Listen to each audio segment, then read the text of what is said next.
She arrived with nothing but a suitcase held together by rope and a name nobody in Blackstone County had ever heard. No references. No husband. No safety net. Just a woman standing in the Kansas dust with her jaw set, like she'd already decided she wasn't going to die out here. The men laughed. The foreman told her to turn around. And Cole Mercer, the man who owned every acre of this crumbling ranch, almost sent her away without a second thought. Almost.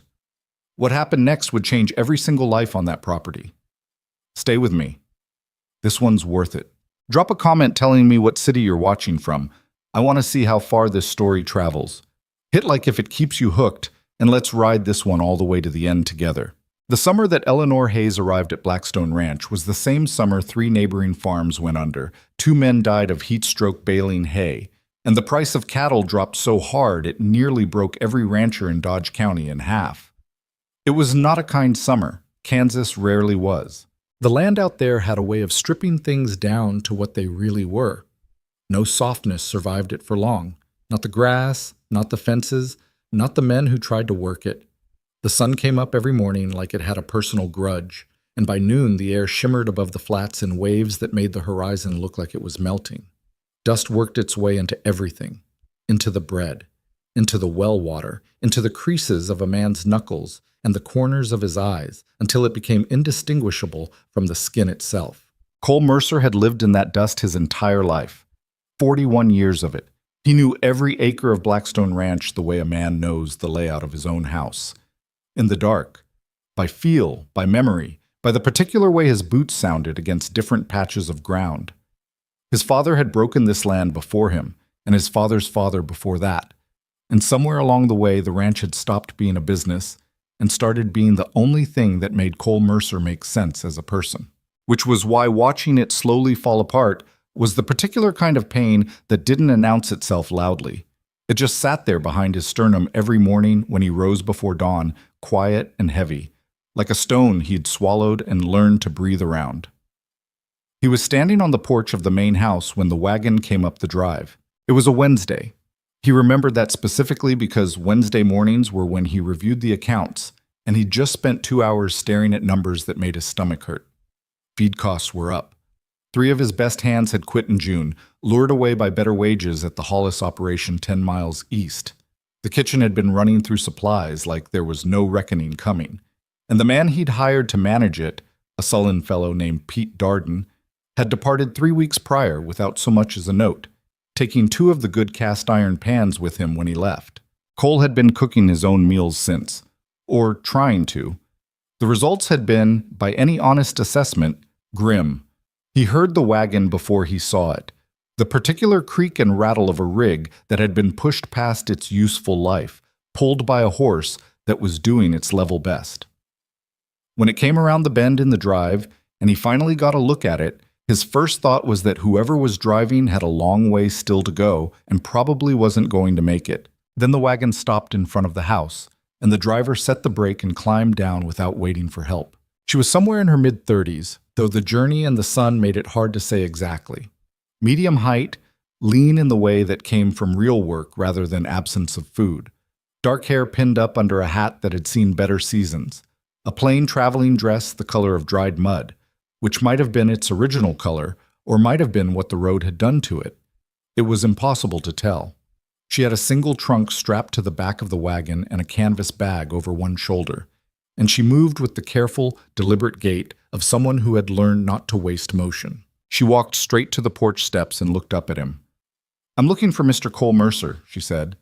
No preamble, no apology for arriving unannounced. "You found him." "My name is Eleanor Hayes. I heard in town you lost your cook." Cole looked at her. Then he looked at the wagon behind her, which was clearly a rented rig, which meant she'd paid to get out here and had no guarantee of getting back. That kind of travel took either desperation or serious confidence, and he hadn't decided yet which one this was. "I did," he said, 3 weeks ago. "I'd like the position." "You have experience?" 12 years running a household kitchen. Before that, 2 years cooking at a boarding house in St. Louis. "I know how to manage provisions, keep a budget, and feed large groups without waste." Cole leaned against the porch post and studied her. He'd had women apply for work at the ranch before. It wasn't unheard of. But there was something about the directness of this one that he couldn't quite get his footing around. Most people who came to him looking for work started with more softness, more setup. She'd given him her name and her credentials and stopped talking, which was either the mark of someone who knew their own worth or someone who was hiding something. "Mrs. Hayes," he said, and he caught the slight tightening around her eyes when he used the title, which told him the marriage was recent enough to still sting. "I've got 14 men on this property, plus myself. The kitchen serves 3 meals a day. It's not light work." "I didn't ask for light work. The last man I had in there couldn't keep up." "I'm not the last man you had in there." He almost smiled at that. Almost. "Where are you coming from?" "Wichita, most recently. Before that, Abilene." "You have anybody who can speak to your character? References?" Something shifted in her expression. Not embarrassment. Something harder than that. "My husband passed 4 months ago. The references I had were tied to his household, and that household no longer exists. What I can offer you is a trial period. 1 week. If you aren't satisfied, I'll go." Cole was quiet for a moment. Behind him, through the open door of the main house, he could hear the particular sounds of a ranch midday. Boots on wooden floors, the distant clang from the equipment barn, somebody arguing in Spanish near the stable. The sounds of a place that was technically still running, but running ragged, the way an engine sounds when it's low on oil. You could hear it if you listened. Something laboring that shouldn't have to labor that hard. "You got a place to stay if I say no?" "I'll manage." Which was not an answer, but it was an honest one. He pushed off the porch post. "Come on inside. I'll show you the kitchen. Mom." The kitchen was a disaster. Cole had known this, abstractly, in the way you know something is wrong when you don't look at it directly. Walking through it with Eleanor Hayes at his side made the abstract specific and uncomfortable. She didn't say anything for the first 2 minutes. She just moved through the space with her eyes doing the work, taking in the poorly organized shelves, the barrel of flour sitting open with no cover, the fire-blackened wall above the stove where someone had let grease splatter without cleaning it, the pantry where dried goods were stacked with no apparent logic, where the same item appeared in 3 different locations, where mice had found their way into a corner sack of cornmeal and made a home there. She crouched down next to the cornmeal sack and looked at it. "How long has this been here?" "Couldn't tell you." "Weeks, at least." She stood. "You've been losing supplies to mice, probably for a while." She turned slowly and looked at the shelving. "And you're doubling up on some stores while running low on others. Whoever was ordering wasn't tracking what was actually being used." Cole crossed his arms.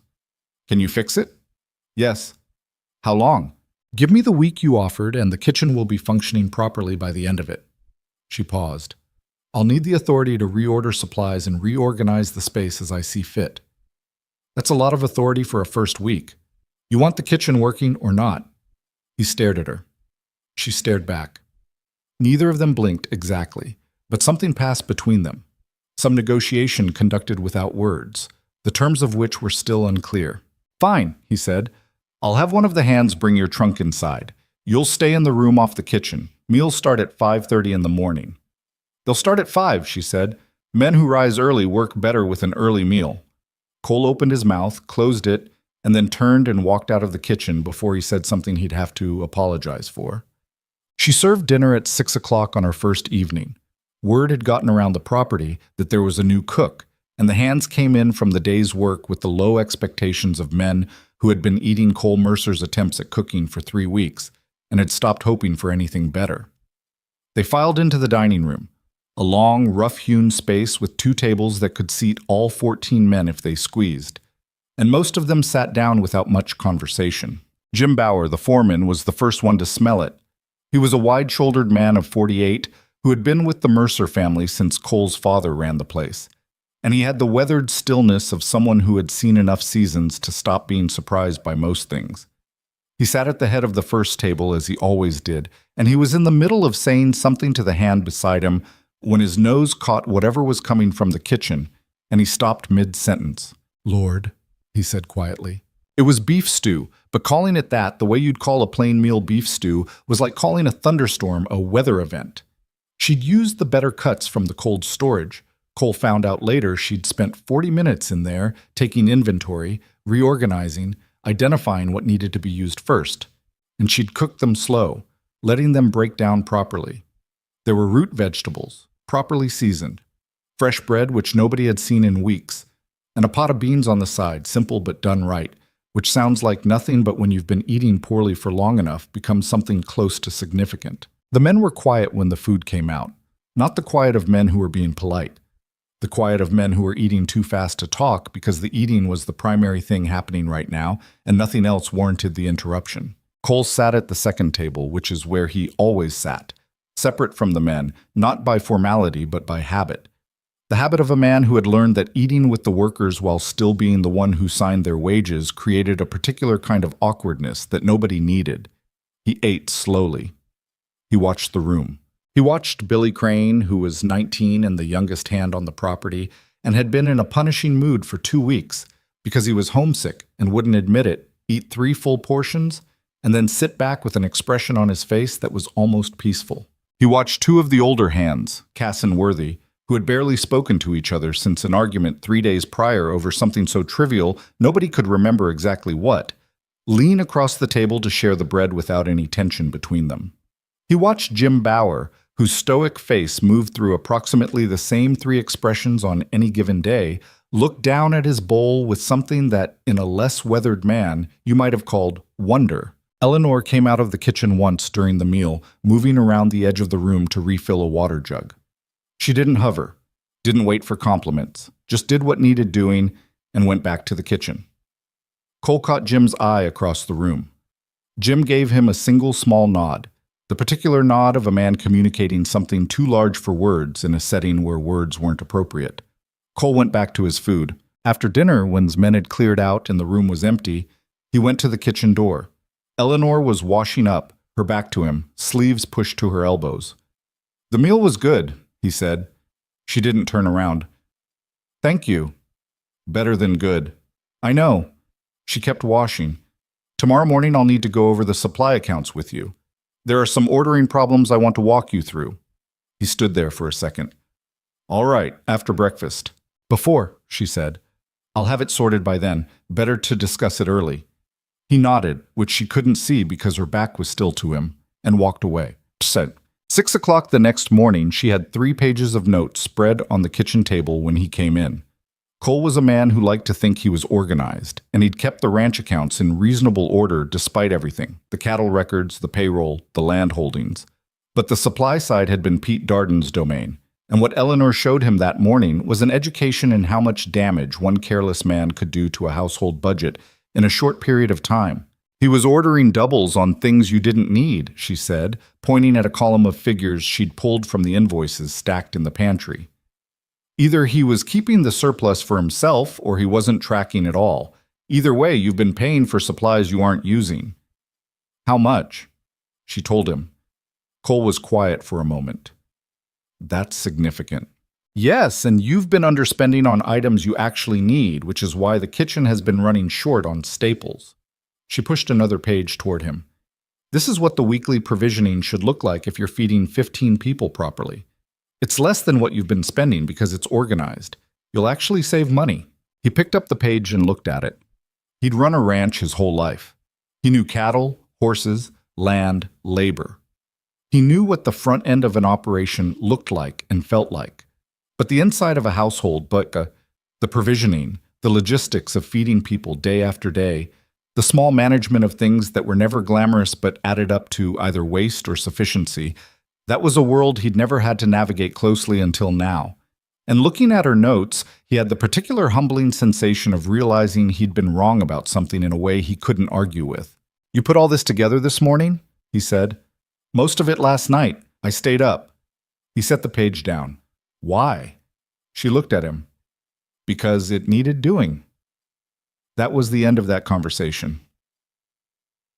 The first week bled into the second, and the second into a month. And somewhere in that time, the thing that had started as a practical arrangement began to shift in ways that were hard to name precisely. It wasn't dramatic. That was the thing about it. There was no single moment where everything changed. It was incremental. The accumulation of small things that, taken one at a time, didn't mean much, but added together over weeks became something with weight. The kitchen was the first thing. By the end of her first week, it was organized in a way that even Cole, who paid little attention to domestic spaces, could see was fundamentally different from before. Supplies were labeled and inventoried. The mouse problem was dealt with. She'd found and sealed the entry points with a practicality that made the ranch's morale man, a long-faced fellow named Edgar, wince with slight embarrassment that a woman had solved a problem he'd ignored for months. The meal schedule was consistent, the quality was consistent, and consistency turned out to be a thing the men had been starving for without knowing it. The food itself was the second thing. It's difficult to overstate the effect of a good meal on men who do physical labor. It sounds simple, almost trivial, when you describe it from the outside. But inside the ranch, what Eleanor's cooking did was quiet the low-grade misery that had been running through the property like a ground current. Men stopped leaving. The two hands who had been making noise about taking work elsewhere through August were still there in September. Billy Crane stopped being visibly homesick. The general atmosphere shifted, not dramatically, but noticeably, the way a room changes when someone opens a window. Jim Bauer was the one who said it plainly, which was Jim's way. He had a gift for stating things clearly that other people danced around. He was sitting with Cole on the porch one evening in late September drinking coffee, and he said, "She's changed the temperature on this place." Cole looked at him. "Morale," Jim clarified. "It's up. Haven't seen it like this since before your father passed." He sipped his coffee. "She's doing more than cooking." "I know," Cole said. "You know she's been in the equipment barn?" Cole looked up. "What?" 3 days ago. She had a conversation with Cass about the harness repairs, apparently. Said the storage system he's using is inefficient and offered to draw up a different organization for him. Jim's mouth twitched, which on Jim's face was the equivalent of a grin. Cass nearly fell over. "You take the advice?" "He's been reorganizing the barn for 2 days." Cole looked out at the darkened property and didn't say anything. In the silence, he could hear the distant sound of the bunkhouse, the muffled voices of men at the end of a day, quieter than they'd been in summer, more settled somehow. "She's going to cause problems," he said finally. "Not as a complaint, more as an observation, the way you'd note that storm clouds were building. Accurate, unavoidable, something you prepared for rather than prevented." Jim nodded. "She already is. Jefferson at the Hanley place was asking about her when I was in town yesterday. Whether she was working here and for how long. Seemed put out about it. Jefferson's put out about anything he doesn't control." "True." Jim stood and stretched. "But he's not the only one talking. People are curious. A woman with that kind of say-so in a ranch operation, it'll bring conversation." "Let them talk," Cole said.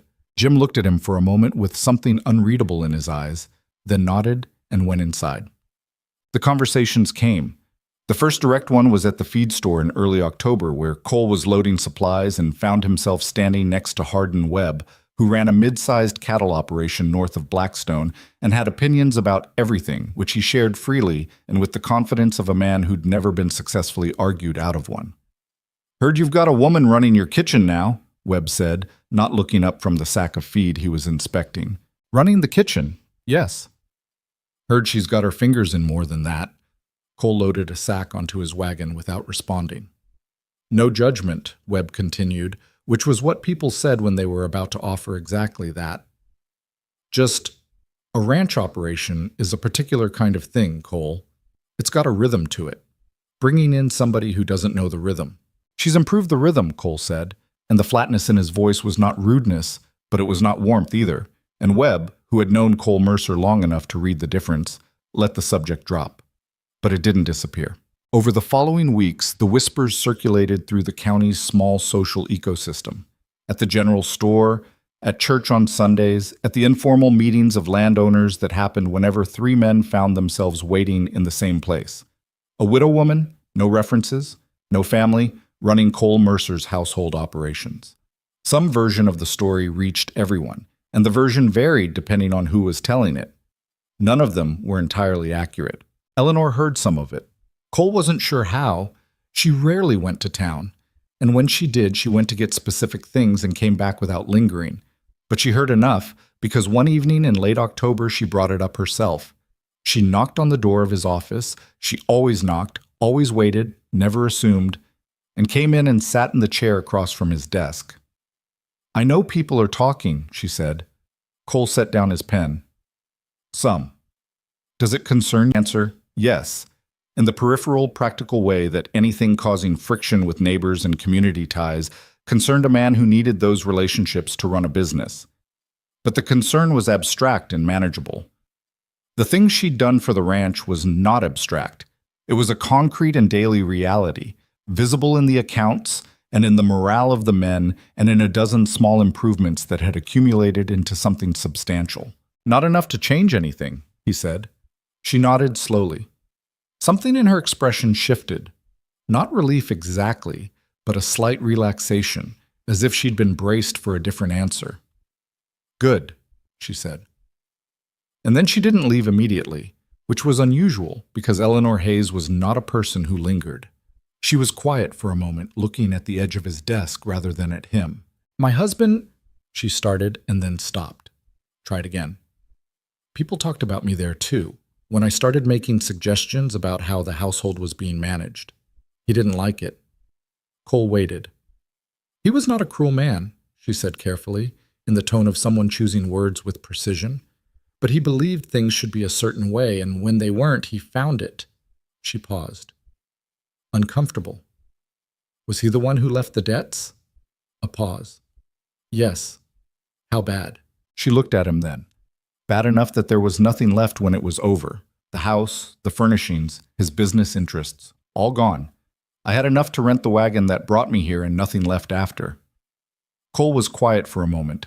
Outside, the night had settled completely and the ranch was still, the way it got after 8 in the evening when the men had turned in and only the animals and the insects were left awake. That's a hard place to be, he said. I've been in harder. She said it simply, without drama, and he believed her. I just wanted you to know, in case it affects how you present my... She paused, seeming to search for the right word. My role here, to the neighbors. It doesn't, Cole said, but I appreciate you telling me. She stood. Good night, Mr. Mercer. Cole, he said. She looked at him. You've been here 3 months. You can use my name. Something moved across her face that might have been the beginning of a smile, pressed back before it fully formed. Good night, Cole, she said, and went back to the kitchen. November came in cold and hard, the way Kansas Novembers did, the warmth draining out of the land with the sudden decisiveness of a door closing. The ranch shifted into its winter rhythms, shorter days, heavier work, the particular challenge of keeping animals and machinery functioning in temperatures that turned everything rigid. Eleanor adapted. She switched the meal schedule for the colder months without being asked, moving the heavy meal to midday when the men needed the fuel most, keeping the morning and evening lighter but still satisfying. She sourced preserved goods from town before the roads got bad and laid them in systematically. She figured out the ranch's heating inefficiencies. The main house leaked cold air through 3 windows that had been drafting for years, and organized their repair with the same matter-of-fact competence she applied to everything else. She also started quietly and without announcement, keeping records of the ranch's broader finances. Cole discovered this by accident. He came into the kitchen one morning earlier than usual and found her at the table with a ledger that was not the household ledger. It was the broader ranch accounts, the ones he kept in his office, and a set of notes she was clearly cross-referencing. He stopped in the doorway. She looked up without flinching. I found some discrepancies, she said, in the cattle sale records from August. Cole came to the table slowly. Those are my personal accounts? I know. Jim gave them to me. Jim... Cole stopped. Jim gave you my accounts. He's worried about the operation, she said, which was the truth in a way that made Cole feel briefly and uncomfortably like a man who'd been having a conversation in another room while the important one happened somewhere else. And honestly, so am I. There's a pattern here with the buyer from Ellsworth. She slid the ledger across to him and pointed to a column of figures. He's been shorting you, not dramatically, enough that you might miss it unless you're looking carefully. Cole sat down and looked at where she was pointing. She was right. He could see it immediately once someone pointed at it, a pattern of small underpayments, never large enough to raise flags on their own, that added up over 3 transactions to a meaningful sum. How did you... he started. I cross-referenced against the current market rates. The figures don't match. She folded her hands on the table. You should take this up with him before you do business again. Cole sat back. He was not angry, exactly. Or he was, but not at Eleanor. He was angry at himself for being distracted enough and exhausted enough that he'd been taken advantage of in the most prosaic possible way, by a buyer he'd trusted because he'd always dealt with him and hadn't questioned whether that trust was still warranted. He was also aware, sitting in his kitchen at 5 in the morning with a woman who had been on his property for 4 months, that she had done something nobody else had done. Not Jim, who was a good man but whose skills ran to cattle and men rather than numbers. Not any of the hands. Not Cole himself, whose attention had been elsewhere. She had looked at his books with fresh eyes and seen something he'd missed. "Thank you," he said. It came out rougher than he intended. She seemed to understand that. "The ranch is worth protecting," she said simply, and she took the ledger back, closed it, and stood to start the morning meal. Down. What Jim had said about her changing the temperature of the place kept coming back to Cole in the weeks that followed. He thought about it in the way you think about something that's true, but that you haven't fully absorbed yet, turning it over, looking at it from different angles, not quite ready to put it down. The ranch was different. That was inarguable. The accounts were tighter. The men were more settled. The operation was running with a smoothness that felt, and he recognized the irony of this, almost too good to be sustainable, like when a horse finds its stride and you're half waiting for the stumble. But it wasn't just the ranch. Cole had lived alone in the main house for 7 years, since his wife Margaret had died of fever in the winter of 1871. He had not remarried. He had not particularly tried to. There were women in town who would have had him. A man with land was always marriageable, regardless of other factors. But the prospect had always felt, in the abstract, like too much effort to manage on top of everything else. He was not a man prone to loneliness, or at least he'd told himself that for long enough that he'd mostly believed it.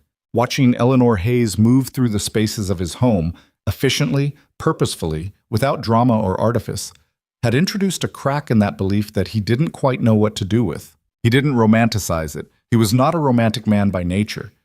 But there was something about her, the directness of her, the competence, the way she stated difficult things plainly without apology or excessive softness, that was harder to be around than he'd expected. Harder in the way that things that matter are harder. He found himself looking forward to the morning conversations that had developed by habit, over coffee in the kitchen, before the ranch started fully waking, in a way that was beginning to feel less like a habit and more like something he'd noticed the absence of. He didn't say anything about it. He wasn't sure there was anything to say, or any right way to say it, even if there was.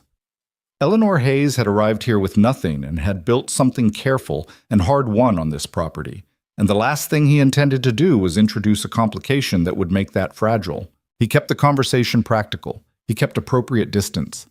He was a man who knew how to hold himself back from things he wanted, having had considerable practice at it over the years. He didn't know that Eleanor was doing the same thing, with the same discipline, from the other side. December arrived. The first real snow of the season came on a Thursday night, covering the property in the particular silence that snow makes, not truly quiet, but muffled, as if the land had put something between itself and the world. Billy Crane turned 20 the following Saturday, and without any direction from Cole, without any announcement, Eleanor made a cake, a proper one, from carefully rationed flour and sugar, with dried fruit she'd been setting aside since November. She served it after dinner, and Billy went red to the ears when the table sang at him, which she'd also organized, and then he laughed so hard he nearly fell off his chair. Cole watched from his seat at the second table and ate his slice of cake and thought, "This is what she does. This is who she is. She sees what a place needs, what the people in it need, and she provides it without making it a production." He looked across at her where she was sitting at the far end of the first table, where she'd been gradually absorbed into the communal meals as the months passed. It had happened naturally, without discussion, the men making space for her accepting the space without ceremony. She caught him looking. He held her gaze for a moment longer than he should have, then looked back at his cake. Outside, the snow kept falling, quiet and steady, covering the ranch in white. And in the dining room of Blackstone, 14 men and a widow and a rancher, who was running out of reasons to pretend he didn't see what was right in front of him, finished their cake in the warmth of a household that had, without anyone quite planning it, become something worth protecting. By January, the word most people used for Blackstone Ranch, the people who'd been watching it, The people who'd been predicting its decline had changed. They'd stopped saying struggling. They were starting to say interesting. And some of them, the ones paying closest attention, the ones who'd seen the accounts of the Ellsworth buyer dispute Cole had confronted him, recovered the money, severed the relationship, and found a better buyer in Wichita without any drama, were starting to say something closer to formidable. None of them knew quite what to make of it. None of them were looking yet at the woman in the kitchen who was doing the math that made it possible because she was a woman in a kitchen, and people see what they expect to see. But Cole Mercer knew. Jim Bauer knew. And the 14 men who ate 3 good meals a day in a warm dining room and went to bed in a bunkhouse with functioning heat and woke up to a ranch that was running the way a ranch was supposed to run. They knew. And somewhere behind the walls of the main house, in the small room off the kitchen that had become her home, Eleanor Hayes lay awake on a January night and listened to the wind come off the flat Kansas land and felt, for the first time in a very long time, something she didn't quite trust yet. Safe. She wasn't ready to trust it. She had a history with safety, how it could look solid and turn out to be a painted wall with nothing behind it. She knew better than to let herself believe in a thing before she'd tested it thoroughly. But it was there, that quiet, careful feeling. She held on to it in the dark, and she didn't let herself think too far ahead. And in the morning she rose before 5 and started the fire and started the bread and started another day in the life she was building in the dust of a Kansas winter. She would need that steadiness, because what was coming for her hadn't forgotten her address. February came in mean, the kind of cold that didn't just sit on the land but worked its way through it, cracking the earth, freezing the water lines, turning the morning chores into a contest of endurance that the men approached with the grim, wordless determination of people who had no alternative. The cattle needed breaking ice in the troughs before dawn. The horses needed extra feed. The equipment that had been reliable through autumn started failing in the cold the way old things do. Not dramatically, but incrementally, one small breakdown at a time, each one adding to the weight of the day. Eleanor noticed what the cold did to the men's hands. She started leaving a pot of water on the stove at low heat through the mornings, and when the hands came in from the early work, she had rags there they could use to warm their fingers before eating. Nobody asked her to do this. Nobody thanked her for it, at least not in words. But the men started coming inside with a slightly different energy than before, less of that clenched, suffering quality that cold morning work produced. And Jim Bauer, passing through the kitchen one morning, stopped and looked at the setup and looked at Eleanor and said simply, "That's good thinking," and kept walking. It was a small thing. The whole winter was made of small things like that, accumulating. The financial problem she'd uncovered with the Ellsworth buyer in December had not ended with the confrontation and the recovered money, because problems like that rarely end cleanly. The Ellsworth buyer, a man named Garfield Pruitt, had connections throughout the regional cattle trade, and when Cole severed the relationship, Pruitt made noise about it in the ways available to a man who felt publicly embarrassed. Which is to say, he talked, and the talk was not flattering, and some of the ranchers who'd heard it were inclined to believe a version of events that put Cole Mercer in the role of the difficult party. Cole heard about this in mid-February at the livestock exchange in town, where a rancher he'd done business with for a decade was noticeably cooler than usual, and where another man he barely knew made a comment about ranches that can't keep their business straight that was aimed at Cole from just far enough away to allow plausible deniability. He came back from town that day with his jaw set in the particular way that Eleanor had learned meant he was containing something rather than expressing it. She didn't ask directly. She put coffee in front of him when he sat down at the kitchen table and went back to what she was doing, and after a few minutes he told her anyway, the way he'd started doing with things that needed to be said out loud to someone who would hear them properly. When he finished, she was quiet for a moment. Then she said, "Pruitt is doing what people do when they've been caught. He's making the story about your behavior so nobody looks too closely at his." "I know that. So the answer is to make sure people can look closely at yours." She turned to face him. "Your accounts are clean. Your operation is improving. Those things are visible if people are paying attention. The best response to someone calling you dishonest is to be demonstrably not dishonest, repeatedly, until the other story runs out of air." Cole looked at his coffee. "That takes time." "Yes," she said. "It does." He didn't look entirely satisfied with that answer, because it required patience, and patience was harder than action, and Cole Mercer was a man built for action. But he nodded and he drank his coffee, and he didn't do anything rash, which Eleanor considered a reasonable outcome. What she didn't tell him was that she'd already started working on it in her own way.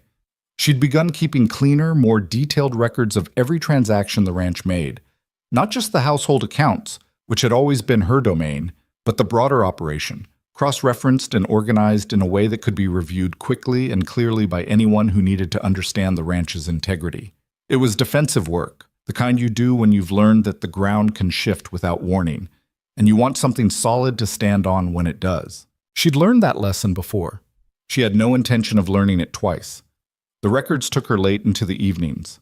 Cole's office light would go out around 9, the bunkhouse would quiet down by 10, and Eleanor would sit at the kitchen table with the lamp turned up and work through the numbers until she was satisfied they were right. She was not a woman who needed much sleep, or rather she'd trained herself not to need it, which was a different thing but produced similar results. One night in late February, she was still at the table past 11 when Cole appeared in the kitchen doorway in his coat, clearly having come from outside. Checking on the animals, which he did sometimes when he couldn't sleep, a habit she'd noticed without commenting on. He stopped when he saw her. "You're still up," he said. "So are you." He came in, stamping snow off his boots, and looked at the papers spread in front of her. "The accounts?" Cross-referencing the supply invoices against what we actually received. "I want a 6-month record that's airtight." He stood there for a moment. She could feel him looking at her, that particular quality of attention he had that was different from most people's. Focused, unhurried, as if he was actually seeing what was in front of him rather than what he expected to be there. "Eleanor," he said. She looked up. "You don't have to do that tonight." "I know." "Then why?" "Because Pruitt isn't the last person who's going to question this operation," she said evenly. "And when the next one does, I want the answer to be so thorough and so clearly documented that the question answers itself before it's finished being asked." Cole was quiet for a moment. Then he pulled out the chair across from her and sat down. "Show me where you are." She looked at him. "I'm not sleeping anyway," he said. "Show me." So she showed him. They sat at the kitchen table until past midnight, going through the records together, and outside the Kansas winter pressed against the windows, and neither of them mentioned that this was becoming something other than an employer and an employee solving a problem at a table. Some things you don't name while they're still forming. You name them too soon and they go fragile on you. Spring came slowly, the way it always did in Kansas, teasing the land with a few warm days before pulling back into cold again, over and over, until you stopped trusting it. And then one morning woke up and the ground was actually soft, and the air actually smelled like green things, and you understood it had happened while you weren't looking. The ranch came alive with it. There was something about spring on working land that was like a shared exhale. The release of the long, contracted tension of winter, men and animals both moving differently in the lighter air. The cattle were healthier than they'd been the previous spring. Cole had made changes over the winter to the feeding and sheltering arrangements based partly on his own judgment and partly on questions Eleanor had asked. Genuinely curious questions. She'd been clear about that. She didn't claim to know cattle the way he did. That had pushed him to examine decisions he'd been making on habit rather than reason. He'd also hired 2 new hands in March, bringing the total to 16, and the addition of 2 more people at meals had not created the strain on the kitchen that he'd half expected. Eleanor had simply adjusted, as she adjusted to everything. Not without effort, but without complaint, the two being different things. What changed in spring was Eleanor's relationship to the wider property. Through the winter, she'd been primarily interior, the kitchen, the main house, the accounts at the kitchen table. When the weather turned, she started moving outward, with the particular curiosity of someone who has been watching a place from one vantage point and is now walking through it to verify what she saw from a distance. She went to the kitchen garden first, which was less a garden than a memory of one, a plot on the east side of the main house that had been producing less every year because nobody had been tending the soil properly. She spent a Saturday in April turning it, working alongside Billy Crane, who she'd recruited with the promise of better vegetables at meals and who turned out to be genuinely good with growing things, a fact that surprised him more than anyone else. "My mother had a garden," he told her, working the soil beside her, "back in Missouri. I used to help her when I was small." "What did she grow?" "Beans, mostly. Tomatoes. Some squash." He was quiet for a moment. She made the best tomato. I haven't had anything like it since. Eleanor filed that away without comment. In July, when the first tomatoes came in, she made preserves and left a jar on Billy's bunk without any note. He didn't bring it up for 3 days, and when he did, it was just to say quietly that they were good. I know, she said, which made him laugh. The garden expanded through spring. She got it producing properly. Beans, root vegetables, herbs she'd been requesting in small quantities from the supply orders and now grew fresh.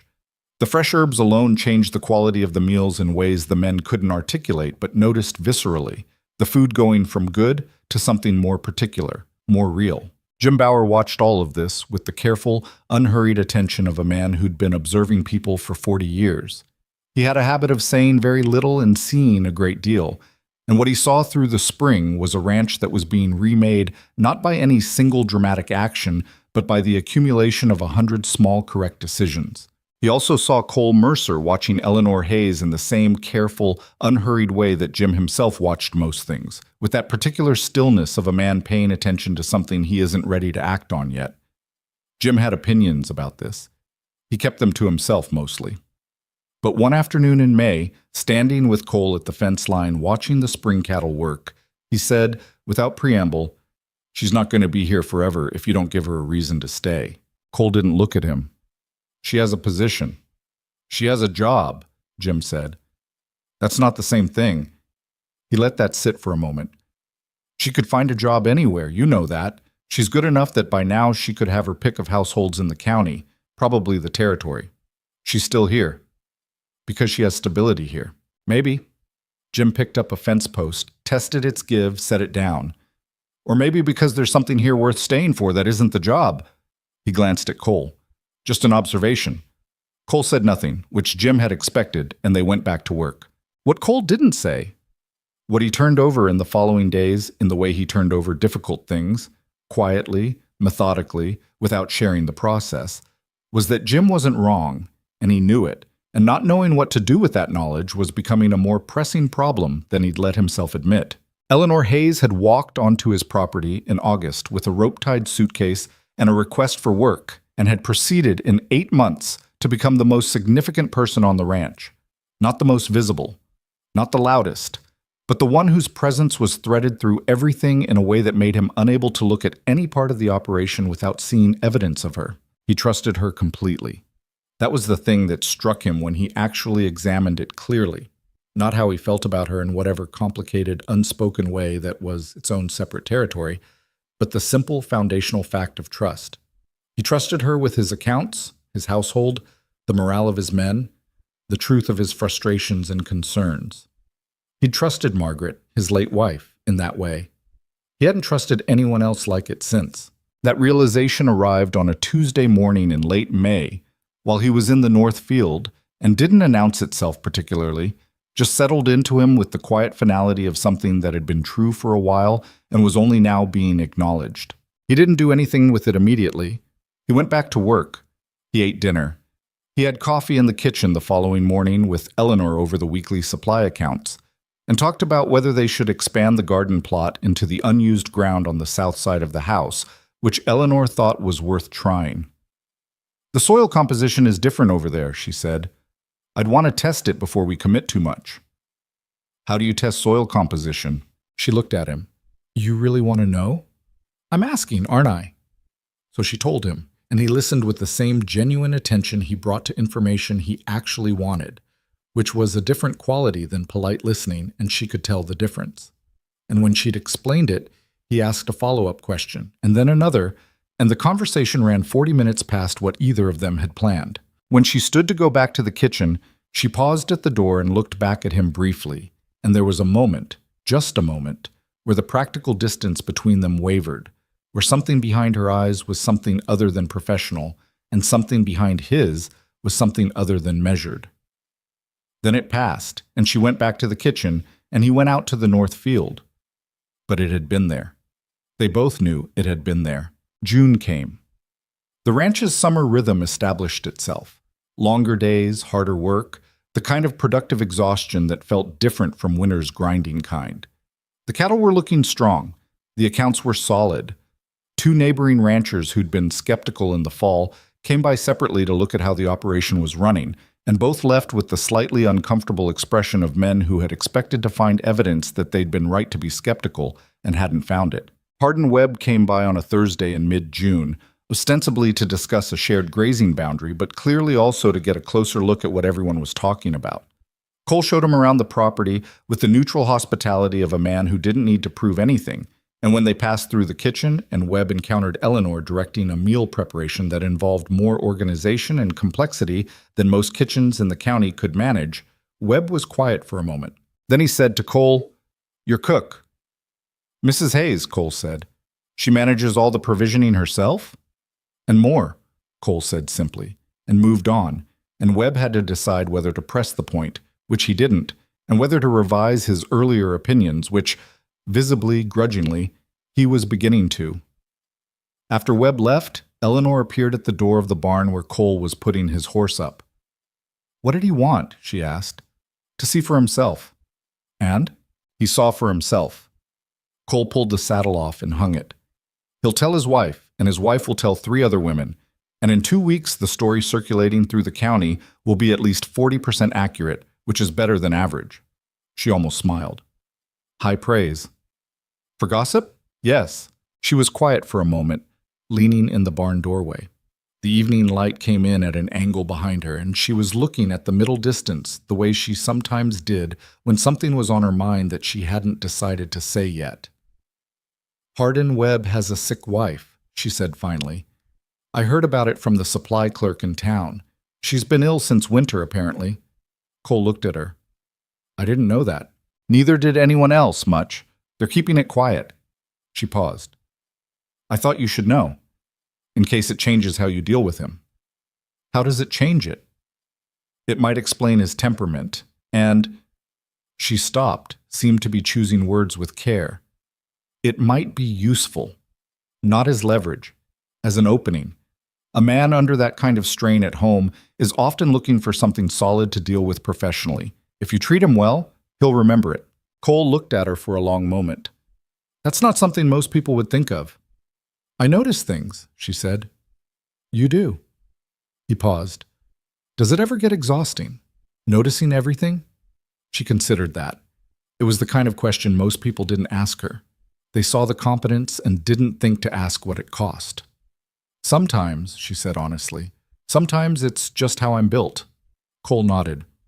"For what it's worth," he said. "I'm glad you're built that way." She looked at him, something unguarded moving briefly across her face. Not vulnerability exactly, but the thing that existed just at the edge of it. Then she pushed off the doorframe. "I'll have dinner ready at 6, she said, and walked back across the yard. Cole watched her go, and turned back to the horse, and stood there for a moment with his hand on the animal's neck, not quite thinking about anything clearly, which was becoming a familiar state. July was when the first real trouble with the neighboring operations came to a head. It wasn't about the ranch directly, it was about water. Specifically, a creek that ran along the eastern boundary of Blackstone and across 2 other properties before draining south.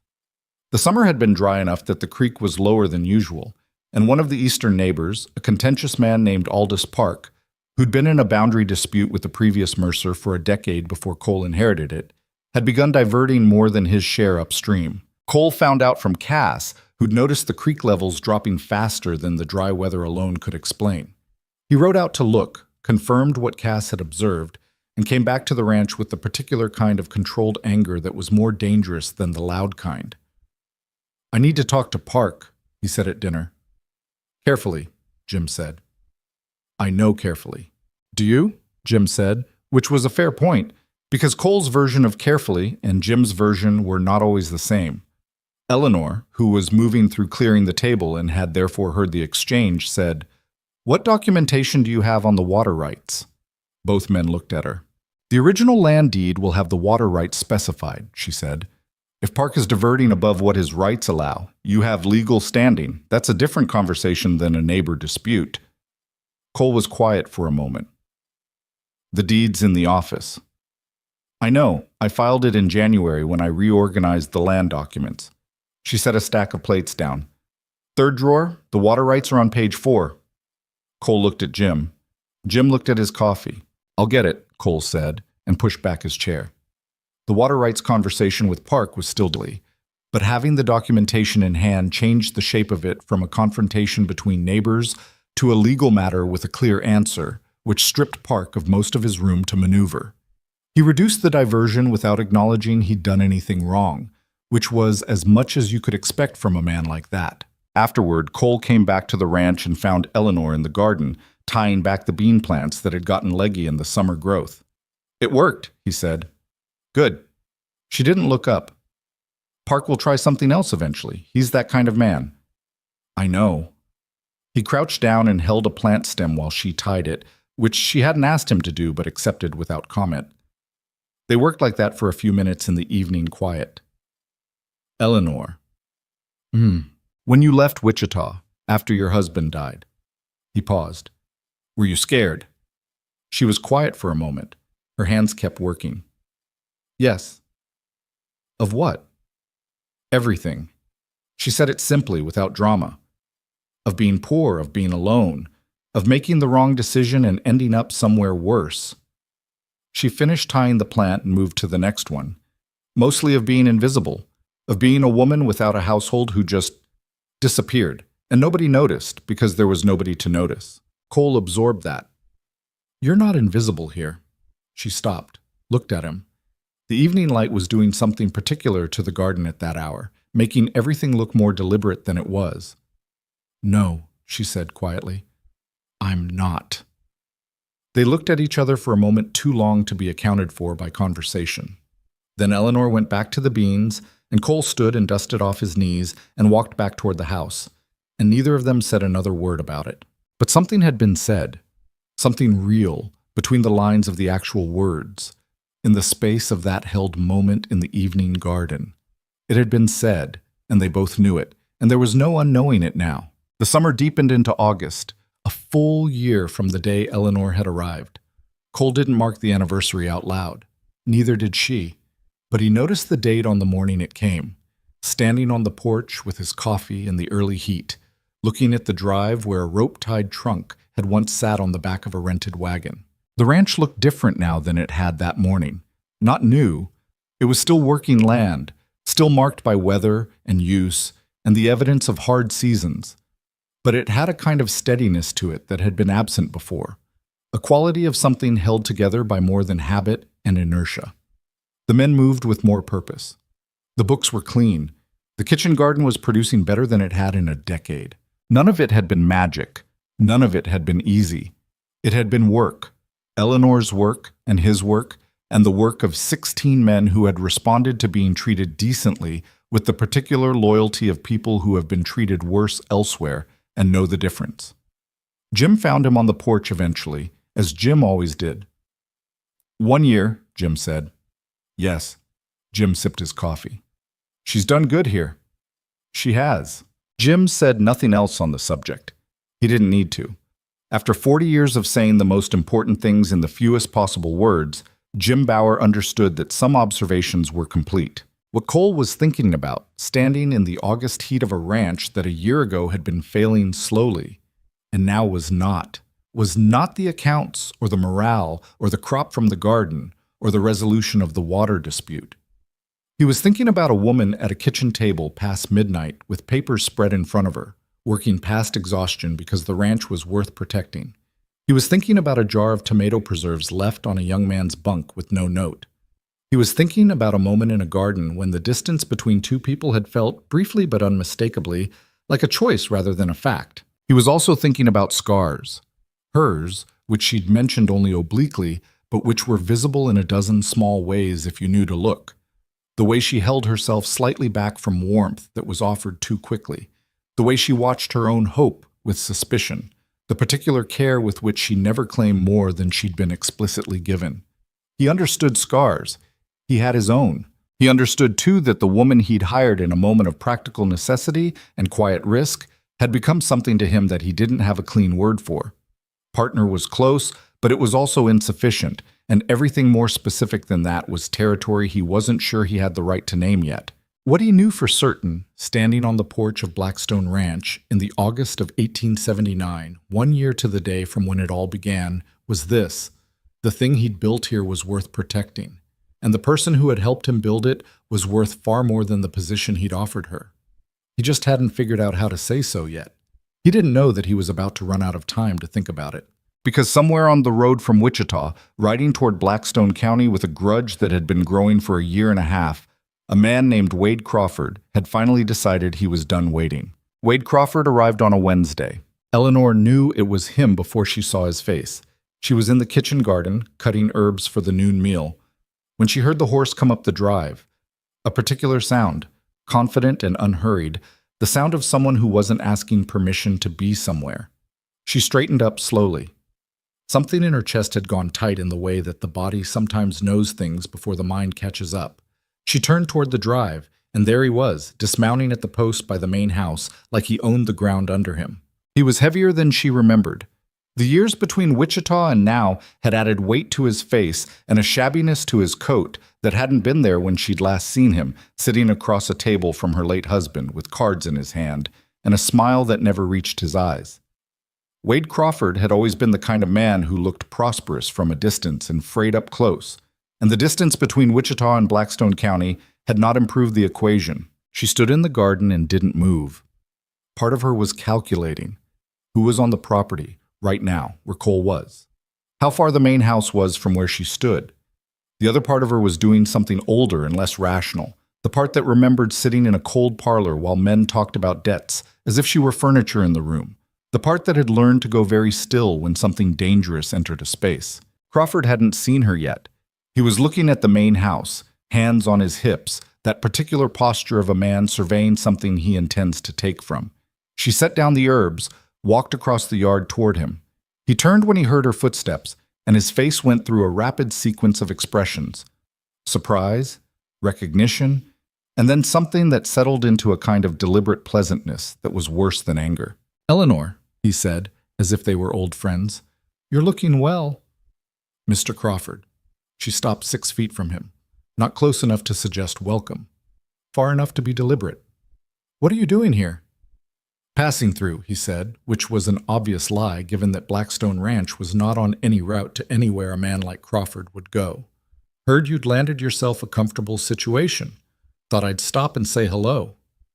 "You've said it." His pleasant expression held, but something behind it sharpened. "Now that's not very hospitable, Eleanor. After everything your husband and I went through together." He looked around the property with the slow, appraising gaze of someone taking inventory. "Nice place. Doing well by the look of it. What do you want, Wade?" He looked at her, and the pleasantness dropped just a fraction, enough to show what was underneath, which was the blunt, practical greed of a man who had been nursing a story for a long time and was finally ready to tell it. "Your husband owed me $400 when he died," he said. "I've been patient about it, but patience has a limit. $400. Eleanor kept her face neutral through a significant effort. The sum was real. She knew the debt existed, had known it when she left Wichita, had made the calculated decision that Crawford had no legal standing to collect it from her because it was her husband's debt, contracted before their marriage, and documented in her husband's name alone. She had spent considerable time in the weeks after the funeral making sure of this, because she'd known even then that Crawford would come eventually. "That debt belonged to my husband," she said. "Not to me. You know that. I know he's dead and you're not." Crawford pulled a folded paper from his coat and held it out. "I've had a lawyer look at this. There's an argument that marital assets—" "My husband died with no assets," she said flatly. "There were no marital assets. That's why I'm standing in someone else's kitchen yard instead of my own home." She didn't take the paper. "Whatever your lawyer told you, he was taking your money for a weak argument." Crawford's jaw tightened. He folded the paper and put it back in his coat. The pleasant veneer was gone now. What was left was the thing underneath, like, not violent exactly, but the kind of hard and pressuring that wore people down over time the way water wore stone. She'd seen it work on her husband, on others. "I'm not looking for trouble," he said. "I'm looking for what's owed." "Then look somewhere else." They stood in the yard looking at each other, and the air between them had the particular quality of a standoff in which neither party was yet willing to show the full scope of what they were prepared to do. Crawford was calculating. She could see it in his eyes. Whether this was going to be easy or whether it was going to require escalation, and which option cost him less. Then boots hit the porch behind her and Cole Mercer's voice came across the yard. Something I can help with? Crawford looked past Eleanor to where Cole had appeared on the porch, and she saw him recalibrate, saw him take in the breadth of the man, the quiet authority of him, the way he was standing with his arms at his sides in that particular way of someone who was relaxed but could stop being relaxed very quickly. Just paying a social call, Crawford said, and his voice was easy again, the pleasantness back in place like a coat he'd shrugged on. On Mrs. Hayes, old acquaintance from Wichita. Cole came down the porch steps without hurrying. He stopped beside Eleanor, not in front of her, not blocking her, but beside her, which was a different thing, and she noticed the difference. Cole Mercer, he said, I own this property. Wade Crawford. He offered his hand. Cole looked at it for a moment, then shook it, briefly. I was just having a conversation with Eleanor about a business matter. A debt, Eleanor said, to Cole directly. He claims my late husband owed him $400, and he's trying to collect from me. Crawford's expression flickered. He hadn't expected her to lay it out that plainly, that quickly, without softening or hedging. She could see him adjusting. Cole looked at Crawford. Is that accurate? There's a debt, yes. The legal question of who. The legal question has an answer, Eleanor said. The debt was my husband's. I have no obligation. That's for a court to decide, Crawford said. And there was an edge in his voice now, something that had given up on pleasant and was moving toward its backup position, which was threat made to sound like procedure. I'd hate for this to become a formal matter. That kind of thing has a way of creating complications, reputational ones.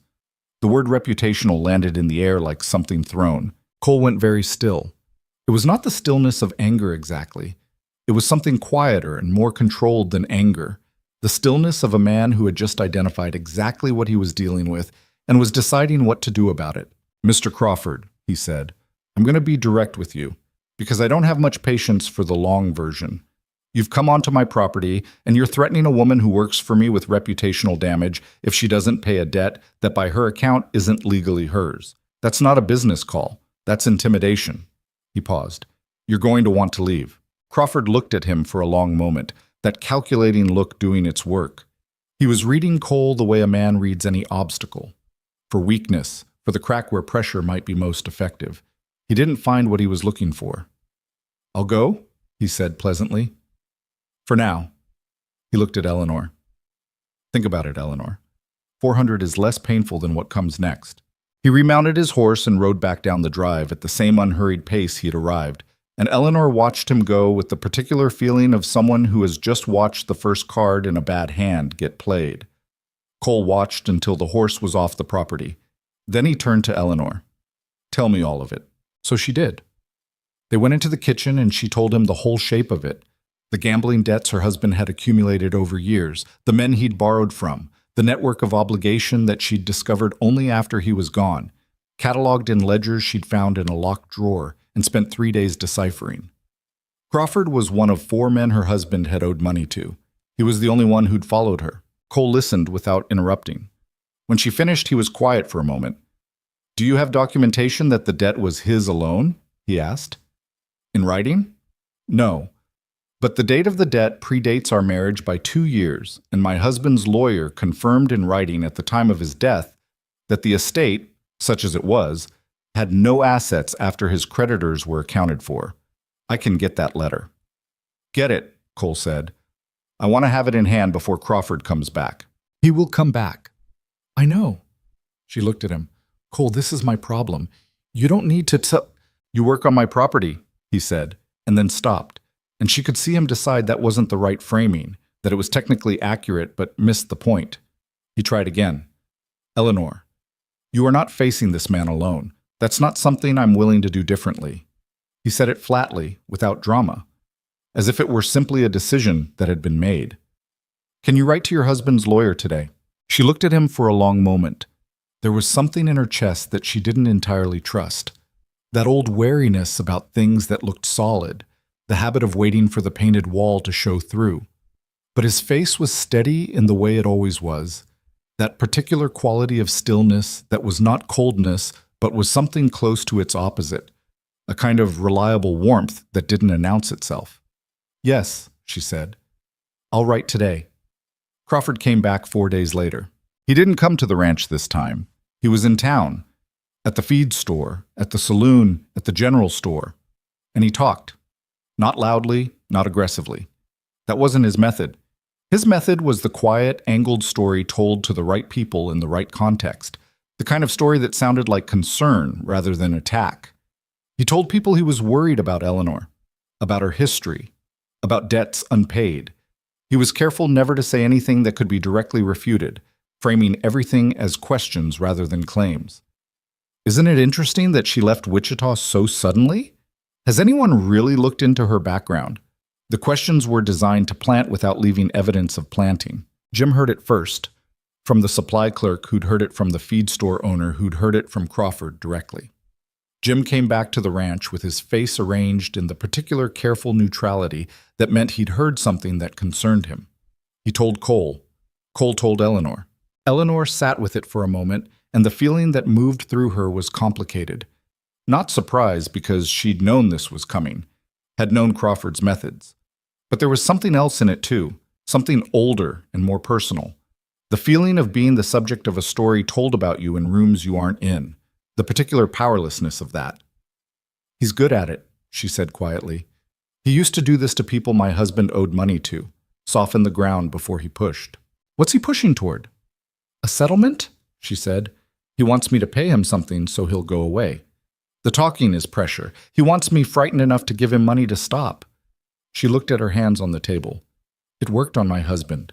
Multiple times." "You're not your husband," Cole said. "No." She looked up. "But I'm also not sure what stopping him looks like. If I confront him publicly, I look defensive. If I ignore him, the stories keep spreading. And if I pay him—" She stopped. "You won't pay him," Cole said. "I know that. He doesn't know that yet." Cole was quiet for a moment. He'd been turning something over since the day Crawford first appeared in the drive, something that had clarified slowly over the 4 days between that visit and this conversation.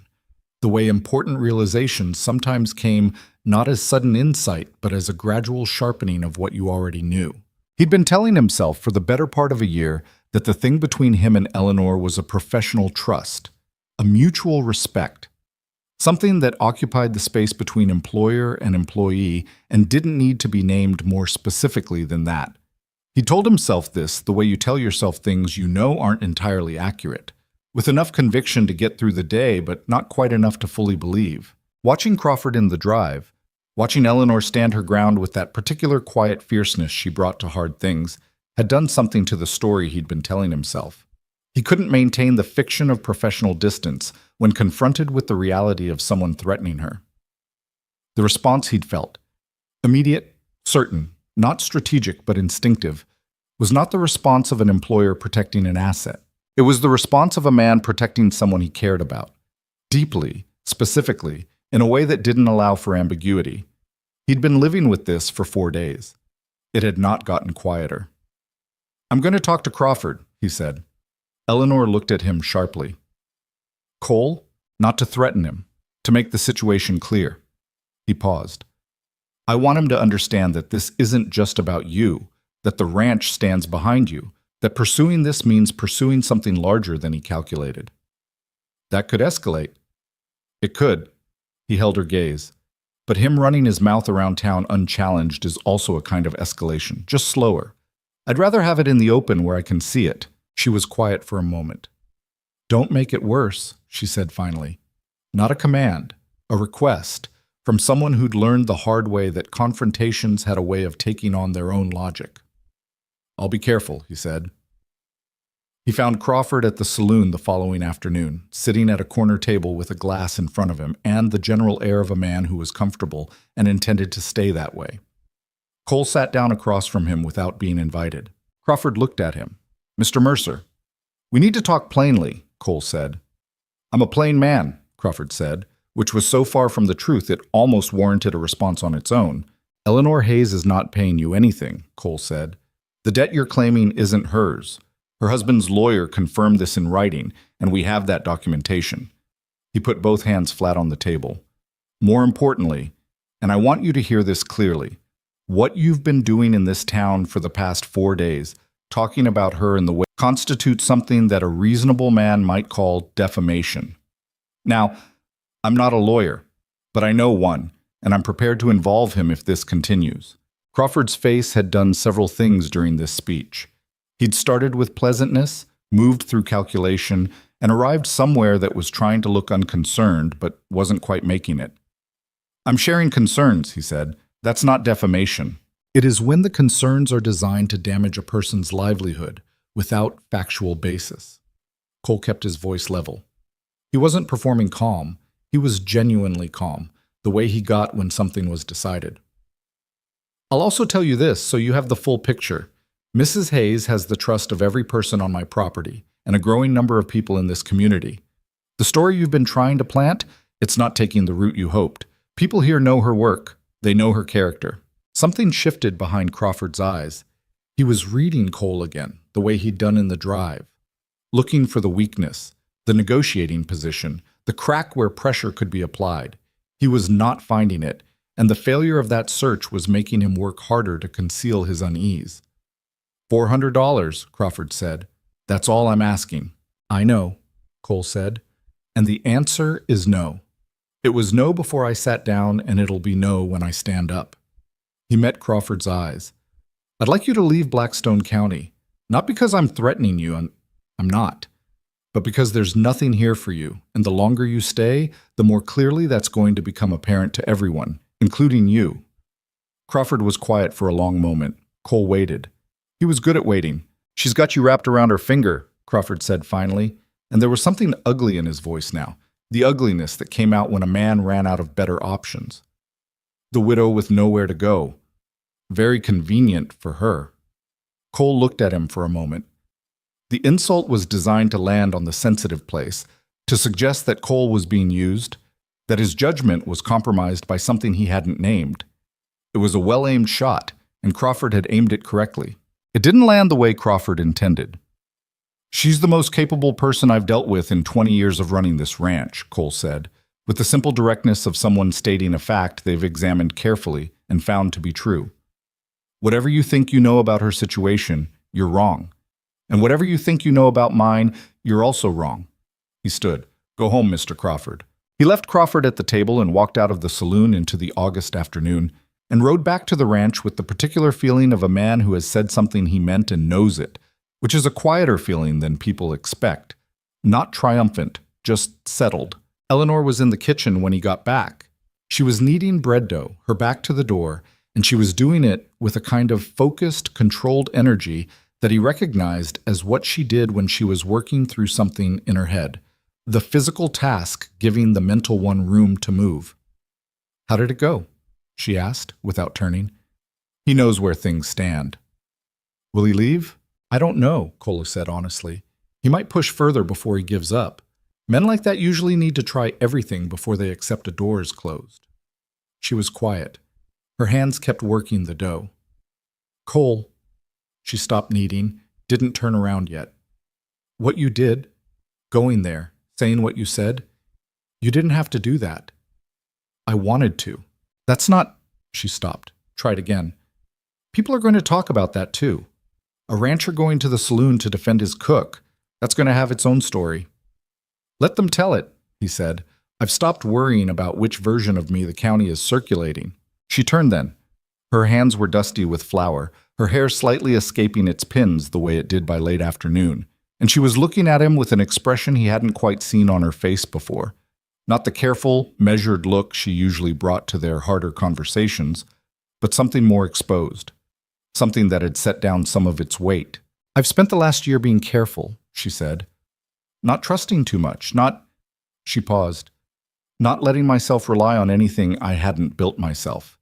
Because everything I relied on before turned out to be someone else's house of cards. Cole didn't say anything. He let her finish. But you keep... She shook her head slightly, as if the words were ones she hadn't planned to say. You keep being exactly what you appear to be, and that's more frightening than anything Crawford's done. Cole looked at her for a long moment. The kitchen was warm, the bread dough on the table between them, the afternoon light slanting in through the window. 14 men outside, a ranch that was running, a year of accumulated trust and careful distance and things not said. Eleanor, he said. Don't, she said quietly. Not yet. Let me...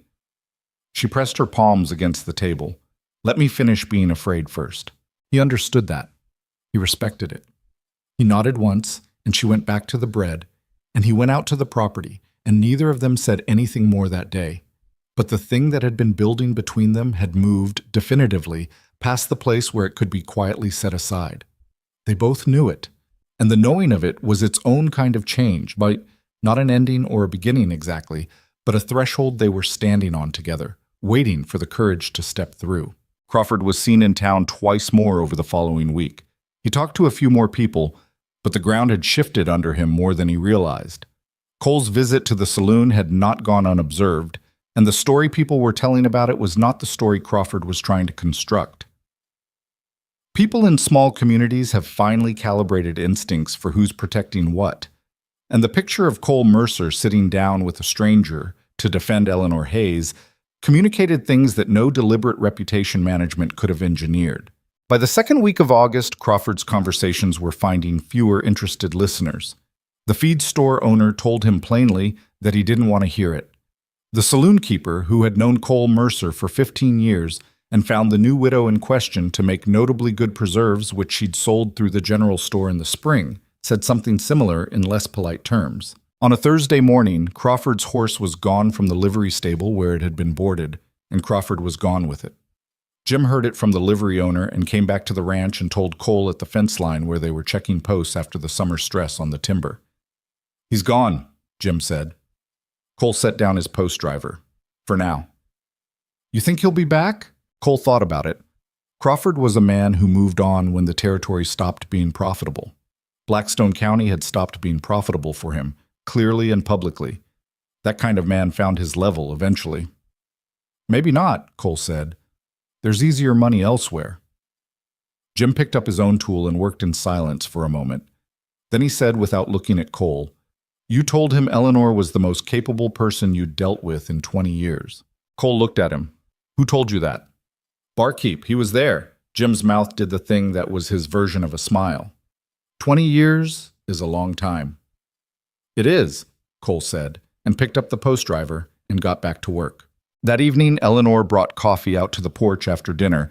She'd started doing this occasionally, this bringing of coffee to wherever Cole happened to be winding down for the evening, and he'd stopped pretending it wasn't something he looked forward to specifically.